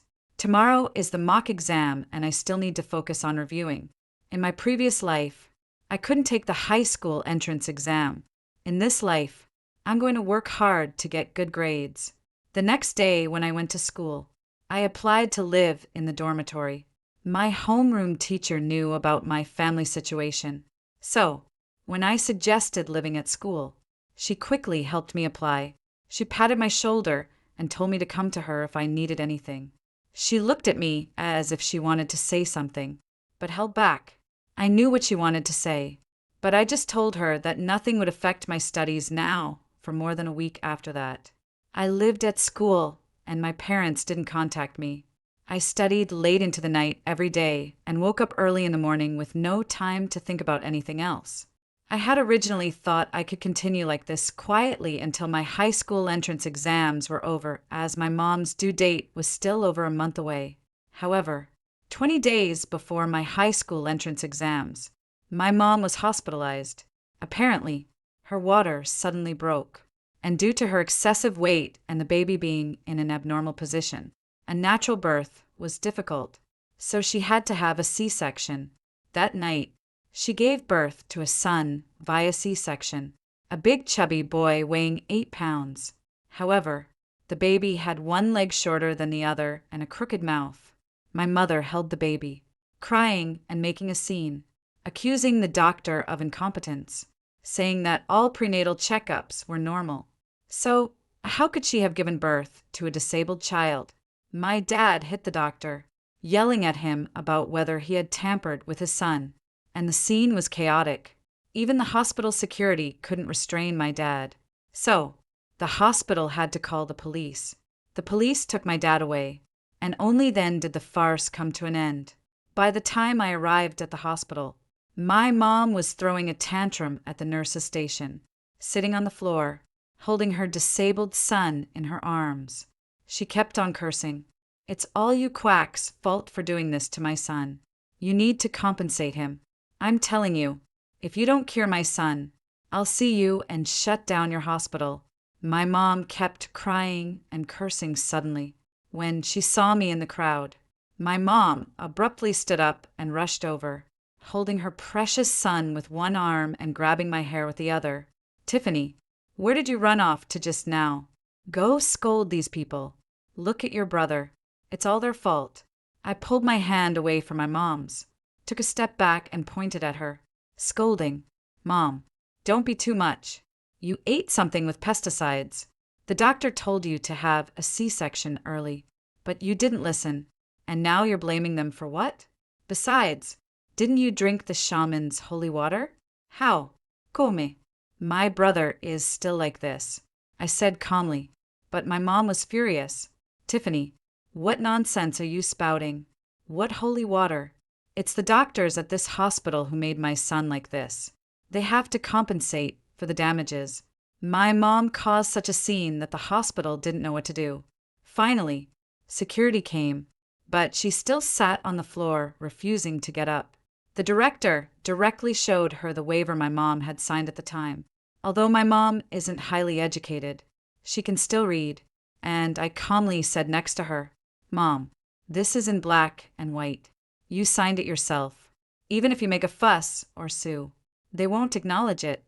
My mom got even angrier. I grabbed her wrist and whispered in her ear, "Mom, since you signed this, we definitely can't go through normal channels, but I think you could make a video. In this day and age, everyone loves watching videos.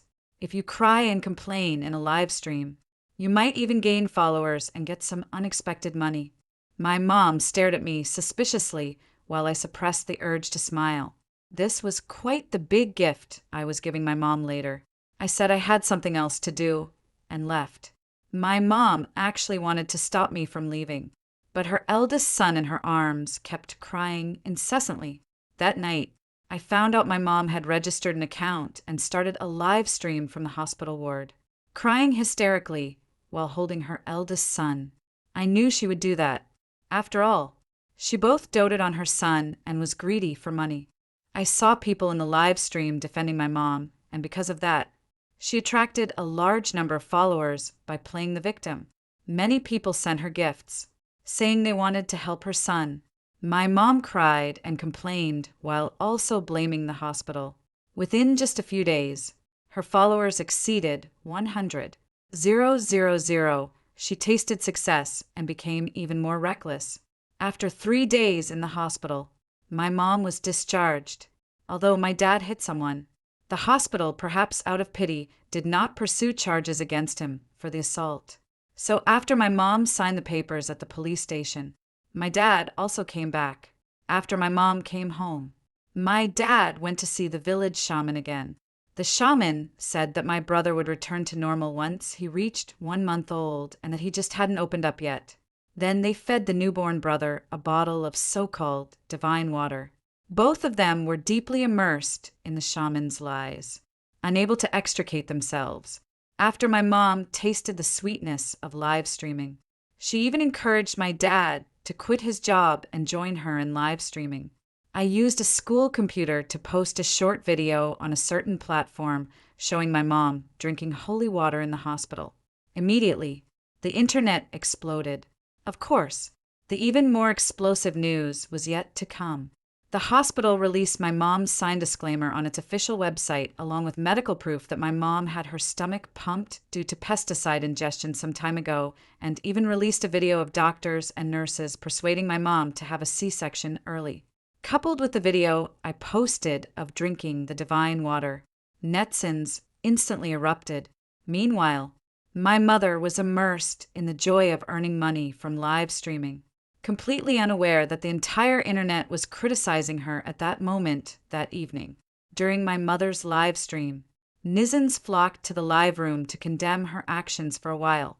They had firmly believed that my brother's disability was caused by medical negligence and had supported my mother in seeking justice. Now, with the release of this video, Everyone's attitude immediately shifted. The live stream's bullet comments were furiously cursing my mother. Oh my God, how can such a person exist?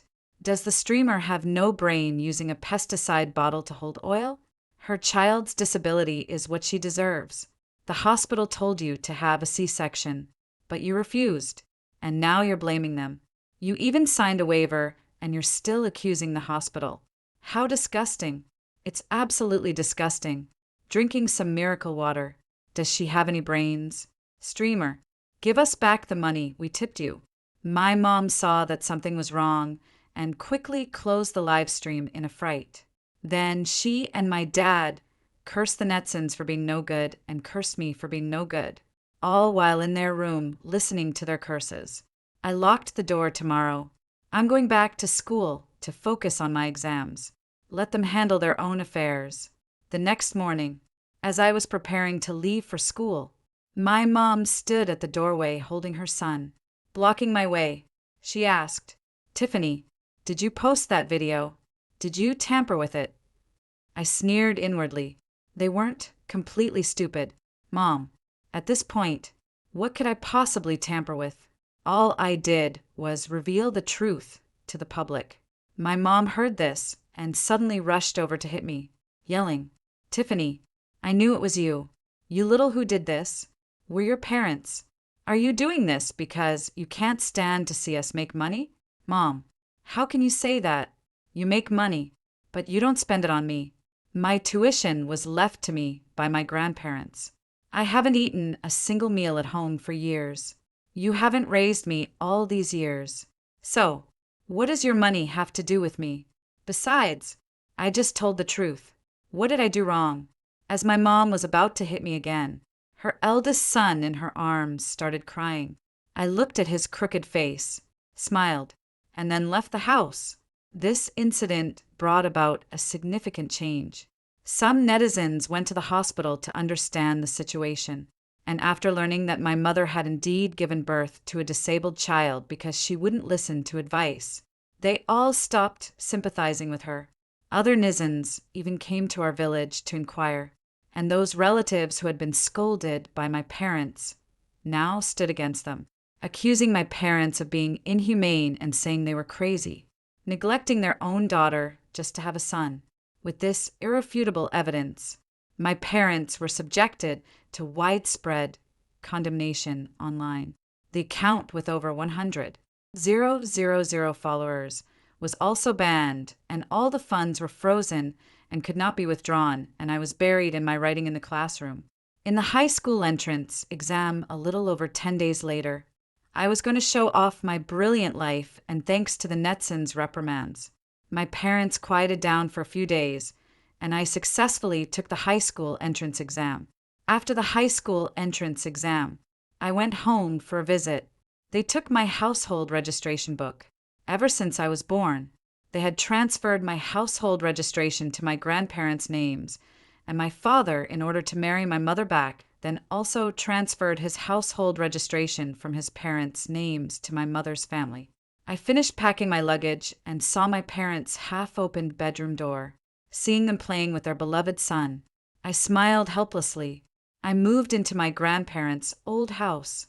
Although it was simple, I felt it was my true home. The day after I moved into the old house, Wendy next door called me to say that the court had seized our home. My parents, for their precious son, had spent a huge amount of money buying holy water from a shaman and had taken out many online loans. Now, their live streaming account was blocked and they were being cursed by the entire internet. My father also lost his job, but their precious son remained the same after a month, occasionally having seizures and vomiting. After a hospital checkup, the 1-month-old baby's organs were already showing signs of failure. My parents sought medical help everywhere for their beloved son, accumulating massive debts when they couldn't repay their online loans. The bank foreclosed on our family home when Aunt Wendy, our neighbor, told me all this. I showed no reaction, reborn into this life. All of this is their just retribution. At the same time, my junior high school exam results were announced. I achieved high scores, and to get away from them, I applied to a more distant Key High School. Years later, I heard that my father was in a car accident and became disabled, and my mother's beloved son, whom she doted on, also became increasingly disabled. But none of that had anything to do with me. They actually contacted me once, but my mom immediately started yelling at me and asking for money. Fixated on the compensation my grandparents received after I yelled back at her, she kept harassing me, calling my phone later. I changed my phone number, cutting off all contact. They never treated me as a daughter, and I won't treat them as parents. I won't concern myself with their future, but my life is just beginning. I need to look forward and strive to live my life well after hearing the second story above. What are your thoughts? Feel free to share your opinions in the comments section. Next, there is another similar story. Let's continue to see the excruciating pain tour. Me, from unconsciousness. I opened my eyes to the familiar hospital ceiling, white with a water stain that looked like a butterfly with outstretched wings. The scene was all too familiar to me. It was the emergency room of a university-affiliated hospital. 3 years ago, or more precisely 3 years ago in my previous life, I was hospitalized here for gastric hemorrhage weight. Last life memories flooded back like a tide. I remember clearly in my last life, I lived to be 28.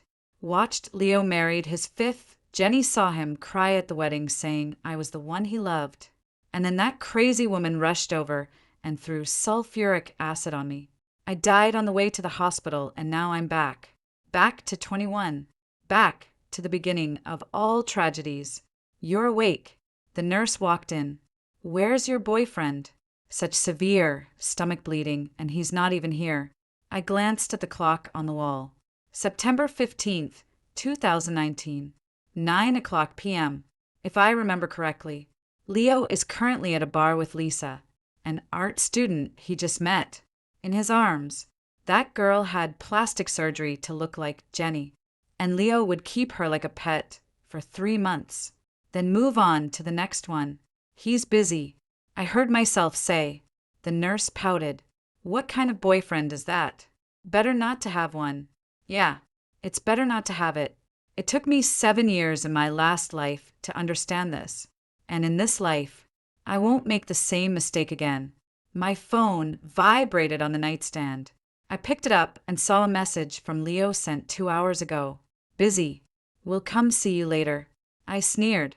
In my last life, he didn't show up until noon the next day, reeking of alcohol in women's perfume, perfunctorily asking, Are you feeling better? Before leaving again. And at that time, I foolishly thought he was genuinely busy. Delete chat block. After doing all that, I suddenly felt a sense of relief. Nancy. The door opened and a familiar voice sounded. I looked up and saw Lucas. He was still as I remembered him, just younger. He was wearing a basketball uniform, his forehead covered in sweat, and he was carrying an insulated lunchbox. How did you know I was here? I asked, feigning ignorance. It was the same in my previous life. Lucas was the first person to visit me. He said he saw my name while passing by, but later I learned he came specifically for me because he had been quietly watching over me. I saw your name as I was passing by. He seemed a little flustered. I brought you some porridge from the hospital cafeteria. You should have liquid since you have a stomach bleed. I took the insulated container. The temperature was just right. It was millet porridge, very well cooked with a layer of rice oil floating on top. Thank you. You're welcome. He sat on the chair by the bed. Where's Leo? We broke up, I said calmly. Lucas was stunned. What? I said Leo and I broke up. I took a sip of porridge to be precise. I dumped him. In my previous life, I only broke up with him 3 days later, by which time Leo had already hooked up with Lisa, and I still had to pretend not to know. This time, I didn't want to waste any more time. Why? Lucas asked, his eyes betraying undeniable joy. Because I don't love you anymore. I put down my spoon and looked at him seriously. Lucas, you like me, don't you? He shut up, knocking over his chair. You. How could you? I could tell. I smiled. Your eyes don't lie. It took me 5 years in my last life to realize Lucas loved me. By then, he had already lost a leg saving me, while I was still making excuses for Leo's philandering. Lucas's face flushed.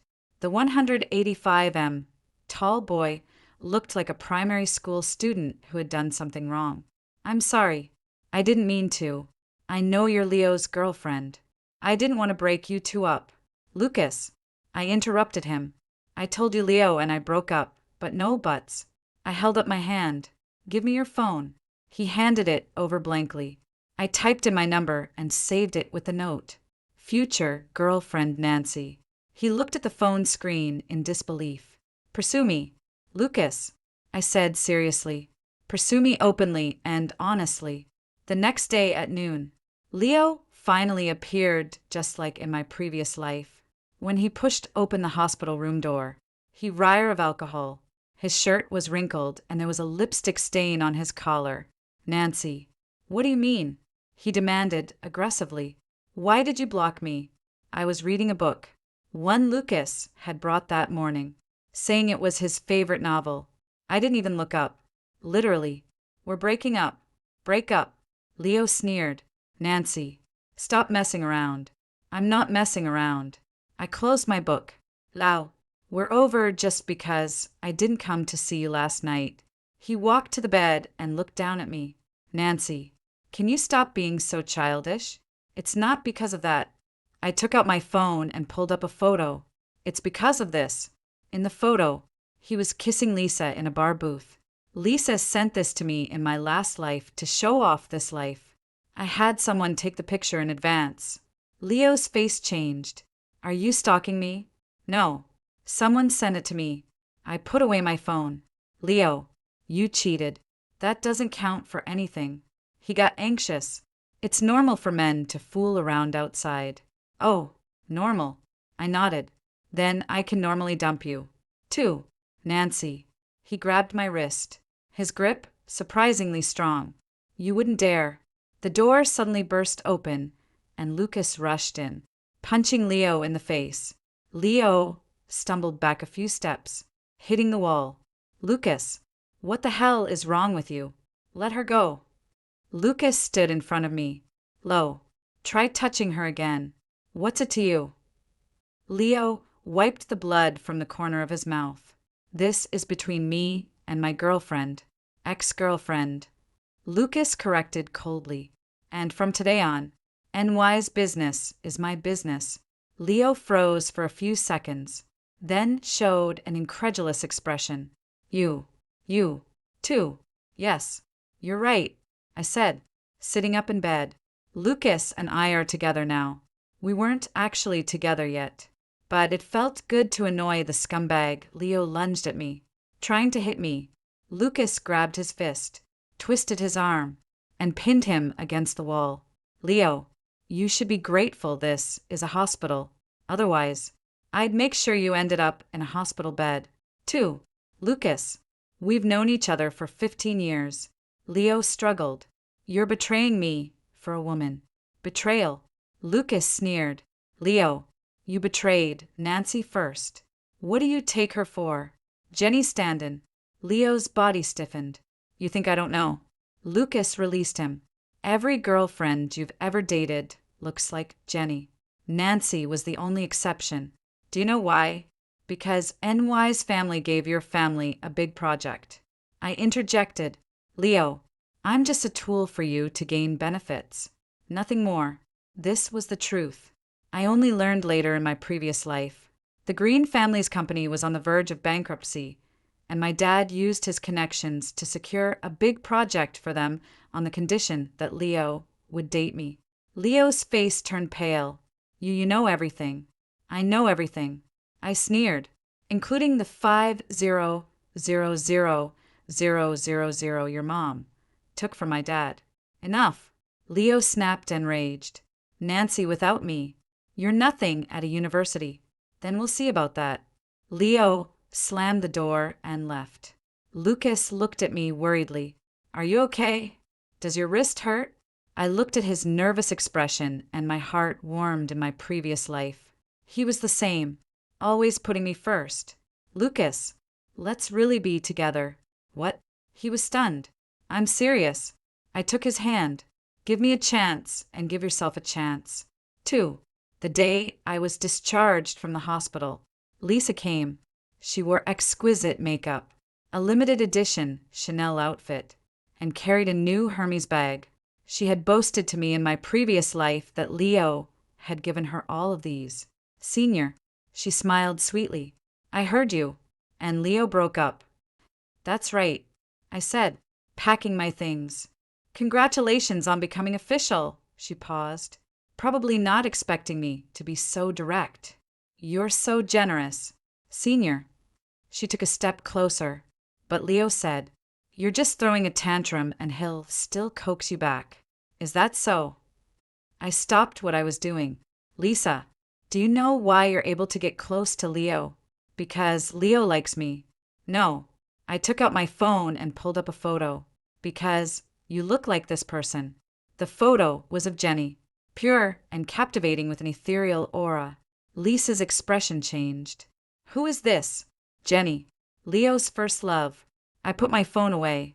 Don't you think you two look very similar? Or rather, when you had plastic surgery, did you use her photo? You're lying. Lisa shrieked. I pulled a document from my bag. B City Beauty Hospital surgical records. And Miss Lisa, a full facial adjustment done 3 months ago, costing $4,500. Shall I read the chief surgeon's notes? Client requested plastic surgery according to provided photos. Similarity requirement 90% or more. I had someone look this up yesterday. In my last life, I was too foolish, completely manipulated by her. In this life, I want everyone to see the truth. Lisa's hands were trembling. You investigated me. You were the one who provoked me first. I picked up my bag. Oh, and a friendly reminder. Leo has already found his next one. Julia from the dance department, also styled to look like Jenny. Your shelf life is probably about another month. Impossible. Don't believe me? I pointed out the window. Look, isn't that Leo's car? In the parking lot downstairs, next to Leo's Maserati. He was helping a long-haired girl into the car. Even from a distance, you could tell the girl bore a 7/10 resemblance to Jenny. Lisa rushed out. Lucas walked in. Is it all true? Of course. I curled my lips. Leo is that kind of person. Always looking for a substitute. Than you before. I was blind before. I admitted frankly. But I'm better now. In my last life, I found out these truths too late. Leo not only cheated, but also kept 7 or 8 Jennies outside. When it all came out, Lisa threw paint on me. Julia smashed my windows. And those women fighting for his favor made me their common enemy. This time, I'm going to let them tear each other apart. That night, a university's form exploded. Shocking. School heartthrob. Leo actually has this fetish. The post meticulously listed all the girls Leo had dated in the past 2 years, each accompanied by photo comparisons. All of them resembled Jenny. 1. Lisa, freshman in the art department, 450,000 for plastic surgery, 90% resemblance. 2. Julia, sophomore in the dance department, 380,000 for plastic surgery, 85% resemblance. 3. Bella, a junior in the foreign language department, natural beauty, 75% similarity. And there's more. The post was anonymous, but I knew who it was. Lisa. She was provoked and wanted to drag everyone down with her. Sure, enough. The comments section exploded. Damn, what kind of twisted humor is this? Leo, feel bad for Nancy being a stand-in for 2 years. Who exactly is Jenny? What's so charming about her? Soon, someone dug up Jenny's identity. The legendary senior from a university who ranked first every year is now pursuing her master's at Harvard. Most importantly, she was Leo's high school crush. and it said that Leo pursued her for 3 years without success. The forum sentiment immediately shifted. So Nancy was a stand-in too. Poor Leo, so deeply in love. Is this the ultimate level of a simp? I scrolled through the comments, unmoved. In my previous life, these words had deeply hurt me, but now I know that time will prove everything. And Lucas sat beside me, not angry. Why should I be angry? I closed my laptop. By the way, do me a favor. What favor? Help me hack into Leo's email. Lucas was a genius in the computer science department. This small task would be effortless for him. What are you going to do? You'll find out soon enough. Late that night, the forum exploded again. Someone posted emails from Leo's inbox. Flirtatious emails between him and multiple girls.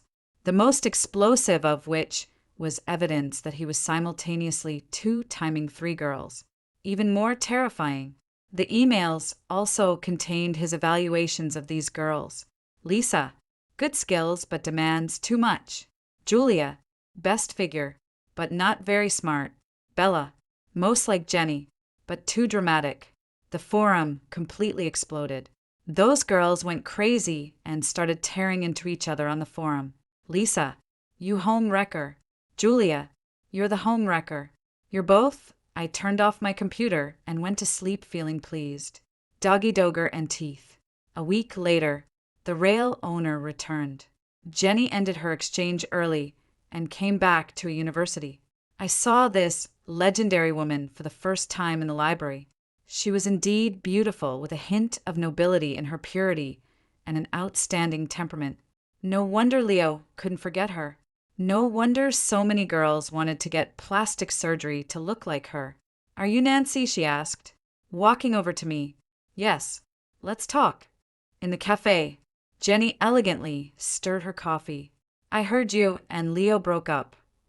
Yes, because of me. Not entirely. I took a sip of coffee, mainly because he's such a jerk. Jenny paused, then smiled. You're very direct. I like that. What did you need me for? Senior, I need your help with something. She put down her spoon. Help me get rid of Leo. I raised an eyebrow. You don't like him? Never have. Jenny frowned. He's so annoying. He's been pestering me since high school. I went to Harvard to get away from him. But I didn't expect him to get even worse and find so many stand-ins. Then why don't you just reject him directly? I've refused countless times, but he doesn't listen. Jenny said, helplessly, and our 2 families have business dealings, so my dad won't let me break ties. I see. In her previous life, Jenny eventually married a diplomat and completely lost contact with Leo, but that was 5 years later. I can help you, I said, but I have a condition. Name it. Publicly clarify that you never liked Leo and that his feelings were unrequited. Jenny thought for a moment. Okay, then, a pleasant collaboration. As we shook hands, I silently thought to myself, this time, I'm going to let Leo know what it feels like to reap what you sow. Are you sure you want to do this? Lucas looked at me worriedly. I'm sure. I checked the recording device on my phone. Someone like Leo, if you don't teach him a lesson, he'll never give up. As planned, I arranged to meet Leo on the hill behind the school. It was secluded, suitable for negotiations. Leo arrived quickly. It was clear he hadn't been doing well lately. There were dark circles under his eyes. Nancy, have you finally come to your senses? He showed a joyful expression. Leo, let's talk terms. I got straight to the point. What terms? You publicly apologize, admit to cheating, and then we break up peacefully. Dream on. Leo's face darkened. Nancy, who do you think you are? I'm the one who knows all your secrets. I pulled out a USB drive. This contains even more about you, including evidence of you bribing people for the student council election. This was true. In my previous life, Leo had bribed many people to become student council president, although he ultimately got the position through his family's connections.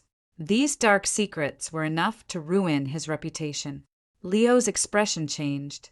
Are you threatening me? No. I'm giving you a chance. I took a step back.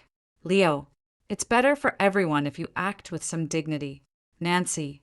He suddenly leaned in. Have you forgotten that your dad's company still relies on my family's project? That project is already finished, and the money has been settled. I had already checked. Leo, you have no leverage left. He became enraged and shoved me. I lost my footing and fell backward. The anticipated pain didn't come. Lucas caught me in time. Are you okay? He checked anxiously. I'm fine. I shook my phone. It's all recorded. Only then did Leo realize he'd been tricked. You set me up. You started it. Lucas said coldly. Leo, you're finished.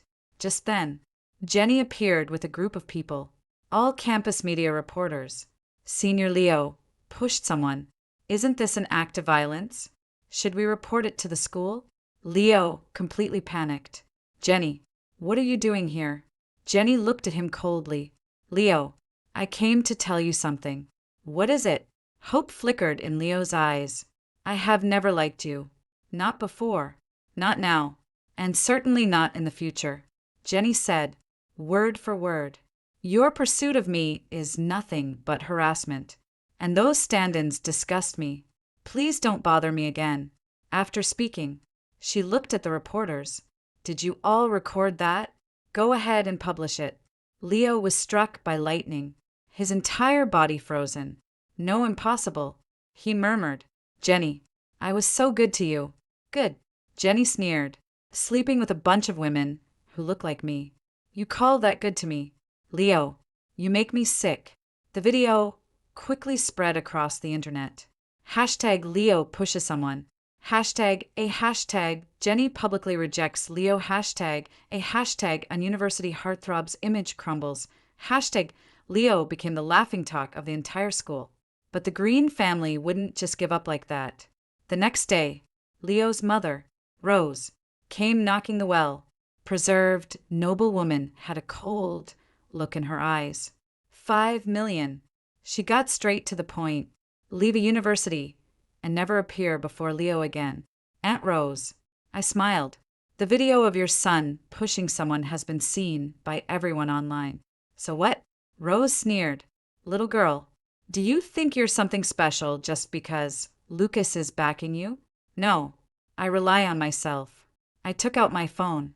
Aunt Rose, would you like to see this? On the screen was a recording of Rose's conversation with my dad where she took 500,000 from him to get Leo and me together. Rose's face changed. You recorded it. Better safe than sorry. I put away my phone. Aunt Rose, 5 million is too little. I want 10 million. You're dreaming. Then I'll send out the recording. I said, pretending to send it. Let everyone know how the Green family does business. You wouldn't dare. You'll see if I dare. Rose trembled with anger, but finally compromised. 10 million is fine, but you have to sign an agreement that you'll never speak of this matter. Deal. After signing the agreement and getting the check, I was in a good mood. In my previous life, the Green family used this 500,000 to humiliate me for 7 years. In this life, I'm going to make them pay. What are you going to do with the money? Lucas asked. Invest. I win. Invest in our future. Lucas blushed. What our future? Lucas? I said. Seriously, I've been reborn. I have a premonition that the Green family's company won't last 3 years by then. This 10 million will turn into 100 red million. How do you know? Of course. I knew because in my previous life, the Green family went bankrupt 3 years later. Leo's father's investments failed. He accumulated a mountain of debt and eventually jumped off a building. A woman's intuition. I smiled mysteriously. Trouble always follows. My parents found out Leo and I broke up and came over in a rage. Nancy, are you crazy? My mom immediately started scolding me. Don't you know how rich the Green family is? I know, I said calmly, but that's Green family money, not mine. Won't be yours, once you marry into the family. My dad glared at me. Are you out of your mind? Dad, Mom. I looked at them. You sold me to the Green family for 500,000. Is that enough? Their faces changed dramatically. You? How did you know? Leo told me himself. I sneered. So in your eyes, I'm only worth 500,000. That's different. My mom got anxious. We're doing this for your own good. The Green family is so well off. For my own good. I stood up. For my own good. You'd sell me off. For my own good. You'd make me a stand-in for someone who doesn't love me. What? Standing or not standing? My dad said impatiently. Marrying into a wealthy family is what truly matters. Then you'd better find someone else. I pulled out a document. This is a statement of severance of parent-child relationship. Sign it. How dare you? My mom shrieked. What do I have to be afraid of? I looked at them coldly. Anyway, in your hearts, a son is a treasure, and a daughter is just goods that can be sold for money. Yes, I also have a younger brother. A brother they spoiled rotten. In my previous life, after I married Leo, they constantly asked me for money to spend on my brother. Finally, my brother was arrested for drug use, and they even wanted me to beg Leo to get him out. Nancy, you can't be so heartless. My mother started crying. We raised you all these years. Raised me. I pulled out a notebook. These are my work records since I was 16. My tuition. My living expenses. I earned them all myself. You raised me. You raised your son. They were both speechless. Sign it. I handed them the pen. From now on, we go our separate ways. Finally, they signed the documents witnessed by the lawyer Lucas found. As they left, my dad said fiercely, Nancy, you'll regret this. I won't regret it. What I regretted in my previous life was not seeing their true colors. Sooner after cutting ties, I moved out of the dorm and rented an apartment with the money Rose gave me. Lucas helped me move, and as he moved, he said, you could actually live at my place. Lucas, we just got together. I reminded him. I know, I didn't mean it like that. He quickly explained. I meant I have another empty apartment near the school. I know what you mean. I smiled, but I want my own space. In my last life, I relied too much on others. In this life, I want to learn to be independent first. Then can I come to see you often? Of course. After we finished moving, he cooked a table full of dishes for me. His cooking was surprisingly good. You can cook? I asked, surprised. Since I was little, he said, scratching his head sheepishly. My parents were busy with work, so I always cooked for myself. Lucas's parents were both corporate executives, so they were indeed very busy. But in my previous life, I knew they were very good to their son, just not good at expressing it. Unlike my parents, who only knew how to take. I'll cook for you every day from now on, he said. Will it be too much trouble? No trouble at all. He looked at me earnestly. Nancy, it's my honor to do things for you. My heart suddenly softened. In my previous life, Lucas said the same thing. He was already in a wheelchair then, but he still insisted on cooking for me every day. Lucas promised me one thing. What is it? No matter what happens, protect yourself. I held his hand. Don't get hurt for me. He paused. Why are you suddenly saying this? Because in my last life, you lost a leg saving me. I said in my heart, it's just a premonition. I vaguely brushed it off. Anyway, promise me. Okay. He squeezed my hand. I promise you. Lisa suddenly returned after disappearing for a week. She came straight to me, looking disheveled with a slap mark on her face. Nancy, let's work together. Work together on what? To ruin Leo. Her eyes were full of hatred. He lied to me. He said I was special. But it turns out I was just a stand-in. You're just realizing that now. She gritted her teeth. He dumped me. He said I was too pretentious, that I didn't have Jenny's temperament. I knew this would happen. In my last life, Lisa also turned dark after being dumped. She did many crazy things and eventually ended up in a mental hospital. How do you want to cooperate? I have leverage over him. She pulled out a USB drive. This contains all his dirt, including his father's. I took the USB drive. What's the condition? Help me get plastic surgery. She touched her face. I want a new face. A fresh start. Plastic surgery is very expensive. I know you took money from Rose. Lisa smiled eerily. 10 million. Wasn't it? I raised an eyebrow. How do you know? I installed a listening device in Rose's office. She said, triumphantly, I know many of the Green family's secrets. This was an unexpected bonus deal. I extended my hand. But you'll have to handle the plastic surgery yourself. I'm only paying all right. The contents of the USB drive were indeed explosive. Not only did it contain evidence of Leo's bribery and cheating, but also evidence of his father's fraudulent accounting and tax evasion. How did you get all of this? Lucas asked, surprised. Women's tactics. Lisa sneered. Men will say anything when they're in bed. I put the USB drive away. These things will be useful at a critical moment on the eve of the final exams. Leo started acting up again. He bribed a few people to spread rumors on the forum that I cheated on the exam and that I only passed because of Lucas. Nancy is just a good for nothing. Nothing without a man. I heard Lucas helped her with all her homework. Does someone like that even deserve to study at a university? Seeing these comments, Lucas was furious and wanted to go confront Leo. Don't worry. I stopped him. Let them talk. We'll know once the results are out of. Of course. I was confident in my previous life because of Leo. I was always helping him with his homework and my own grades were a mess. But this life was different. I studied diligently and was confident I could get an A in every subject during exam week. I practically lived in the library.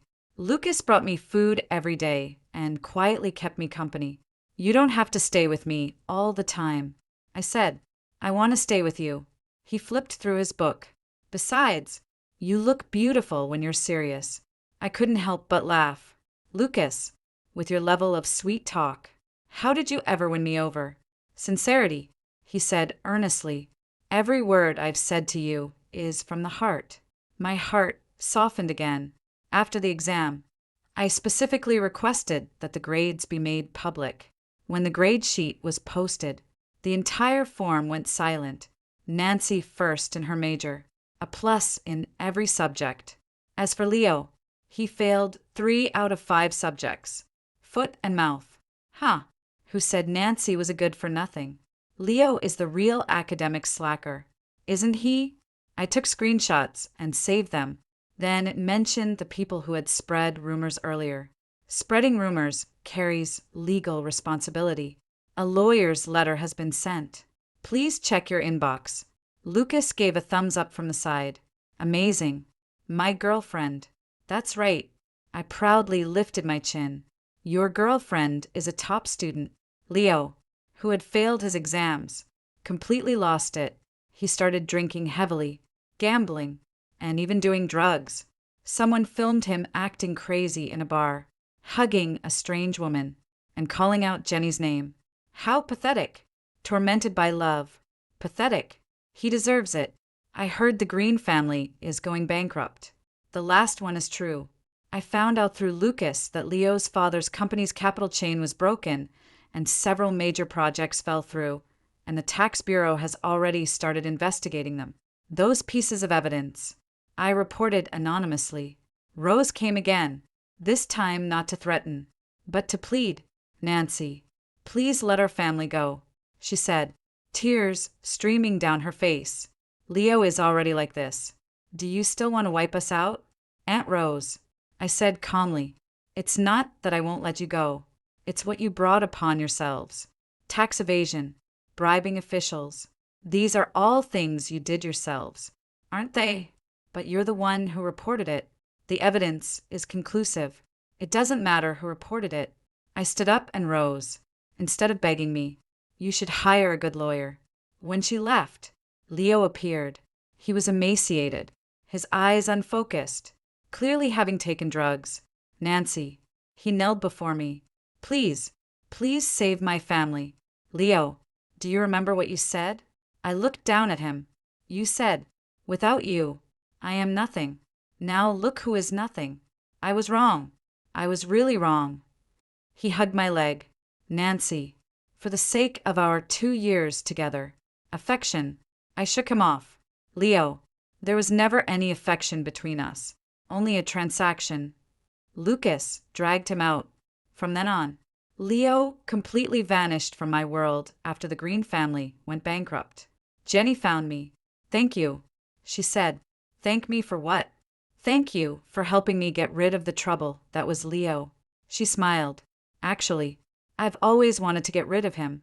But due to the relationship between our 2 families, it was never easy to just break ties directly. Now that the Green family is gone, you're free. Yes. She looked out the window. I'm going to the UK next month to pursue my doctorate. Congratulations, Nancy. She suddenly said, can you see the future? My heart skipped a beat. Why do you say that? A hunch. She looked at me meaningfully. Every step you take is so precise, as if you know what's going to happen. I was silent, but it's okay. Everyone has secrets. She stood up. I wish you and Lucas happiness. You don't like him? I asked. Many people said Lucas was much better than Leo. He's good, but not for me. Jenny shook her head. I want someone who can stand beside me, not someone who worships me like a goddess. That makes sense. The diplomat Jenny married in her previous life was indeed a very opinionated person. Then I wish you can also find the right person. I will. She smiled confidently. Taman I Jenny. Set my sights on won't get away. In the spring of her senior year, Lucas proposed. The location was the restaurant where we had our first official date. He had booked the entire venue and decorated it like a fairy tale. Nancy. He knelt on one knee, holding a simple diamond ring. Marry me. I watched his hands tremble with nervousness and couldn't help but smile. Lucas, did you forget your lines? No. He took a deep breath. Nancy, from the first moment I saw you 3 years ago, I knew you were the one I wanted to protect for life. Every day I've spent with you over these 3 years has been my most precious memory. I can't promise to give you the world, but I swear I will use everything I have to love and protect you. So, will you marry me? My eyes welled up. In my previous life, he had said similar things, and even then, confined to a wheelchair, he insisted on kneeling. I do. He excitedly stood up, picked me up, and spun me around. Thank you. Thank you for agreeing to marry me. Silly. I smiled, wiping away my tears. I should be the one saying thank you. Thank you for making me believe in love again. Thank you for giving me the courage to choose again. The day before the wedding, Leo appeared. He had just come out of rehab, so thin he was just skin and bones. Nancy, congratulations. His voice was hoarse. What are you doing here? Lucas blocked me. I just wanted to say goodbye. Leo gave a bitter smile. After tomorrow, you'll be someone else's wife. Leo, I was never yours. I said, I know. He lowered his head. Nancy, I want to ask you a question. Speak. If I hadn't treated you as a substitute, would we have had a chance? I thought for a moment. No. He was stunned. Leo, even without Jenny, you would never truly love me. I said, seriously, you only ever love yourself. He was silent for a long time, then turned and left. After a few steps, he looked back. Nancy, Lucas, I wish you happiness. Truly, that was the last time I saw Leo. Later, I heard he went south, opened a small shop, married an ordinary woman, and lived a simple life. The wedding proceeded as scheduled. Lucas's parents were very open-minded and treated me wonderfully. Although I had cut ties with my birth family, they said, "We are your family now." Jenny also came, flying all the way from England. "I really envy you," she said. "You found the right person. You'll find it. 2. I'll take that as a good omen. She raised her glass. Happy wedding. Lisa was also there, completely transformed after plastic surgery, now studying abroad. Thank you, Senior, she said sincerely. If it weren't for you, I might still be stuck in that quagmire. You chose to change yourself. As the wedding progressed to the ring exchange, Lucas's hands trembled with nervousness. Don't be nervous, I whispered. I'm just too excited. He blushed. I've waited for this day for too long. Yes, if you count his previous life, he really had waited too long. Lucas, I love you. He paused, then smiled, and it was the brightest smile I had ever seen. I love you too, Nancy. Always for our honeymoon. We went to the Malda. Blue skies, white clouds, the ocean. Everything was so beautiful. It felt unreal. Nancy, are you happy? Lucas asked. Happy? I leaned into his embrace. I'm very happy to be with you. I always feel like I'm dreaming. He kissed the top of my head. I'm afraid that when I wake up, you'll be gone. No, I won't. I held his hand. I'm not going anywhere. In my last life, I missed him. In this life, I will never let go again. In the evening, we walked along the beach. Nancy, do you have any wishes? He asked. Wishes? I thought for a moment. I hope we can continue to be this happy. We will, he said firmly. I promise. The moonlight spilled onto the sea, shimmering. I suddenly remembered the scene just before I died in my previous life. Back then, I was covered in scars from sulfuric acid, and Lucas held me, crying heartbrokenly. If there's a next life, he said, I want to be the first to meet you, the first to love you, the first to marry you. Now, his wish has come true. Even though I was the one who came back to life, he truly won this time. After we returned from our honeymoon, I discovered I was pregnant. Lucas was so excited. He didn't know what to do. Really? Really? I'm going to be a dad. Really? I smiled and showed him the pregnancy test results. He carefully hugged me. This is great, Nancy. This is great. Then he suddenly became nervous. Are you feeling unwell? Do you want to go to the hospital? Well, go now. Don't be so nervous. I reassured him. Pregnancy is a normal thing. How can I not be nervous? He paced anxiously. This is our child. Watching him fumble, I couldn't help but smile. In my previous life, because of my poor health, we never had children. I didn't expect to have one so soon in this life. Lucas, what do you think? Is it a boy or a girl? Either is fine, he said immediately. I'll love a boy or a girl. If it's a girl, let's call her Mia. I said like my name. Okay, he nodded repeatedly. If it's a boy, let's call him Charles. Why? Because you are my son, he said. Seriously, my heart melted. 3 months into my pregnancy, I heard the final news about the Green family. Leo's father was sentenced to 10 years for economic crimes, and Rose, unable to bear the blow, suffered a mental breakdown and was admitted to a sanatorium. As for Leo, it was said that he opened a small noodle shop in a small city in the south, married a divorced woman with a child, and lived the most ordinary life. They're probably relieved this way. Lucas said, maybe in her previous life. Leo went mad after the Green family went bankrupt and eventually committed suicide by jumping off a building. In this life, at least he's still alive and can start over. Do you regret it? Lucas asked. After all, you two had 2 years. No regrets. I interrupted him. Lucas, let bygones be bygones. He touched my belly. Now and the future are what matter most. Yes, now and the future are what matter most. The day the baby was born, it was raining lightly. It's a girl. Mia. Lucas held the baby, his eyes red. Nancy, thank you. What for? Thank you for giving me a complete family. I reached out and wiped away the tears from the corners of his eyes. Silly. Mia is very much like Lucas, especially when she smiles. If any boy bullies our Mia in the future, Lucas said with a serious expression, I will definitely not let him off the hook. Mia was just born, I said, not knowing whether to laugh or cry. It's better to be prepared, he said, full of conviction. Time passed quickly and 5 years flew by. Mia was 5 years old, a mischievous little girl. Mommy, she asked me, why does Daddy kiss you every day? Because Daddy loves Mommy.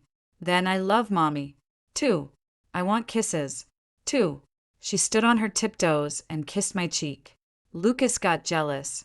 Mia wants to kiss Daddy, too. Daddy is the most childish. Mia rolled her eyes, her expression exactly like Lucas's. I smiled, watching the father and daughter bicker, my heart full of warmth. This is the life I want, ordinary but happy. After Mia started kindergarten, I went back to work at an industry gathering. I met Jenny. She was married and her husband was indeed a diplomat. They looked very well matched. Long time no see. She greeted me with a smile. Yes, long time no see. I heard you have a daughter. Yes, she's 5. I took out my phone to show her pictures. So cute, she said enviously. I'm also preparing for pregnancy. You'll have one. After chatting for a while, she suddenly said, oh, by the way, I saw Leo at the airport a few days ago. I was stunned for a moment. He's changed a lot. Jenny said he's gained weight and gone bald. You can't tell he was the campus heartthrob back then. Really? He saw me and just turned and left, she said, shaking her head. Maybe he didn't want to see me. I didn't say anything. Leo was in the past. Mentioning him now brought no ripple of emotion to my heart. Lucas's company went public on the day of the listing. His first call was to me. Nancy, we made it. Congratulations. Hubby, this is all because of you. He said, if it weren't for you, I wouldn't be where I am today. Don't say that. It's true. He said, seriously, Nancy, you are my goddess of luck. That evening at the celebration banquet, many people came to offer their congratulations. Someone asked, what's the secret to your success? Lucas glanced at me and said, marrying a good wife. The whole room burst into laughter, but I knew he was serious. My spoiled younger brother, whom my parents doted on, suddenly showed up at my door. Cease, it's Kevin. He stood at the doorway, looking quite down and out. I frowned. What are you doing here? Sister? Mom and Dad were in a car accident. My heart tightened when last month he lowered his head. Now there's nothing left at home. I'm really at my wit's end. I fell silent, although I had cut ties with them. Hearing the news still made me feel a little sad. How are they doing now? Dad's gone. Mom's still in the hospital. But the medical bills. I sighed. I'll pay for the medical bills. But that's all. Sis. He was so excited. He almost knelt down. Don't. I took a step back. Kevin, I'm helping the person who gave birth to me. Not you. You're an adult now. You need to learn to live your own life.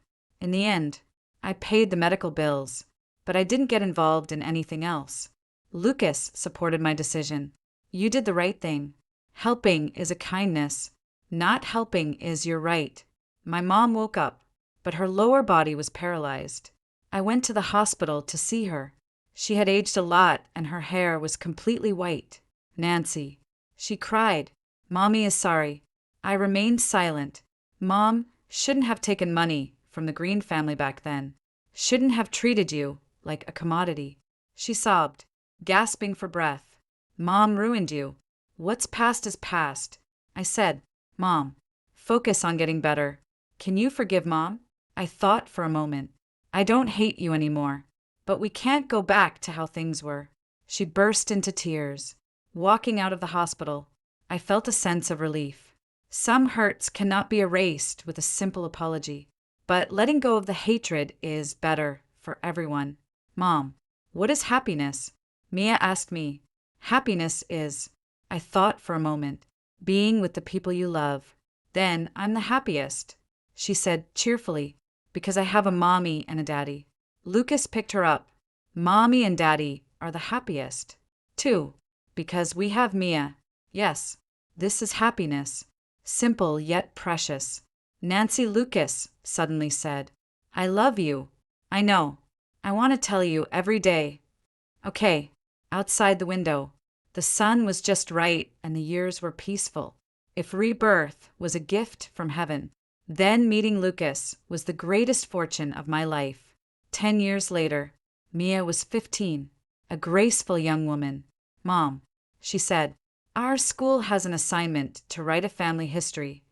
Oh, Mom, can you tell me how you and Dad got together? Lucas and I exchanged glances and both smiled.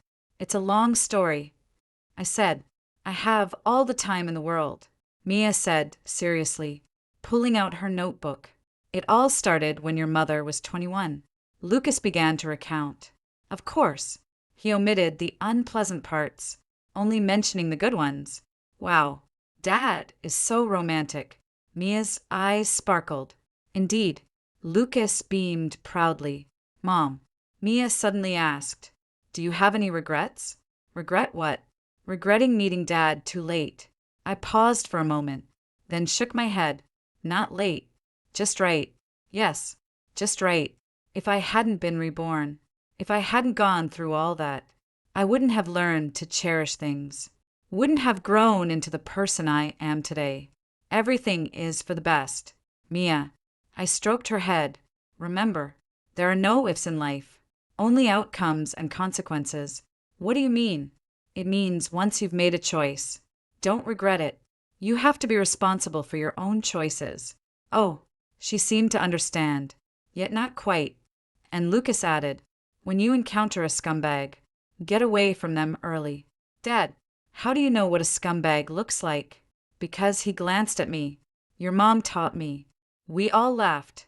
Yes, I used the lessons from my previous life to gain happiness in this one. Worth it. Everything is worth it.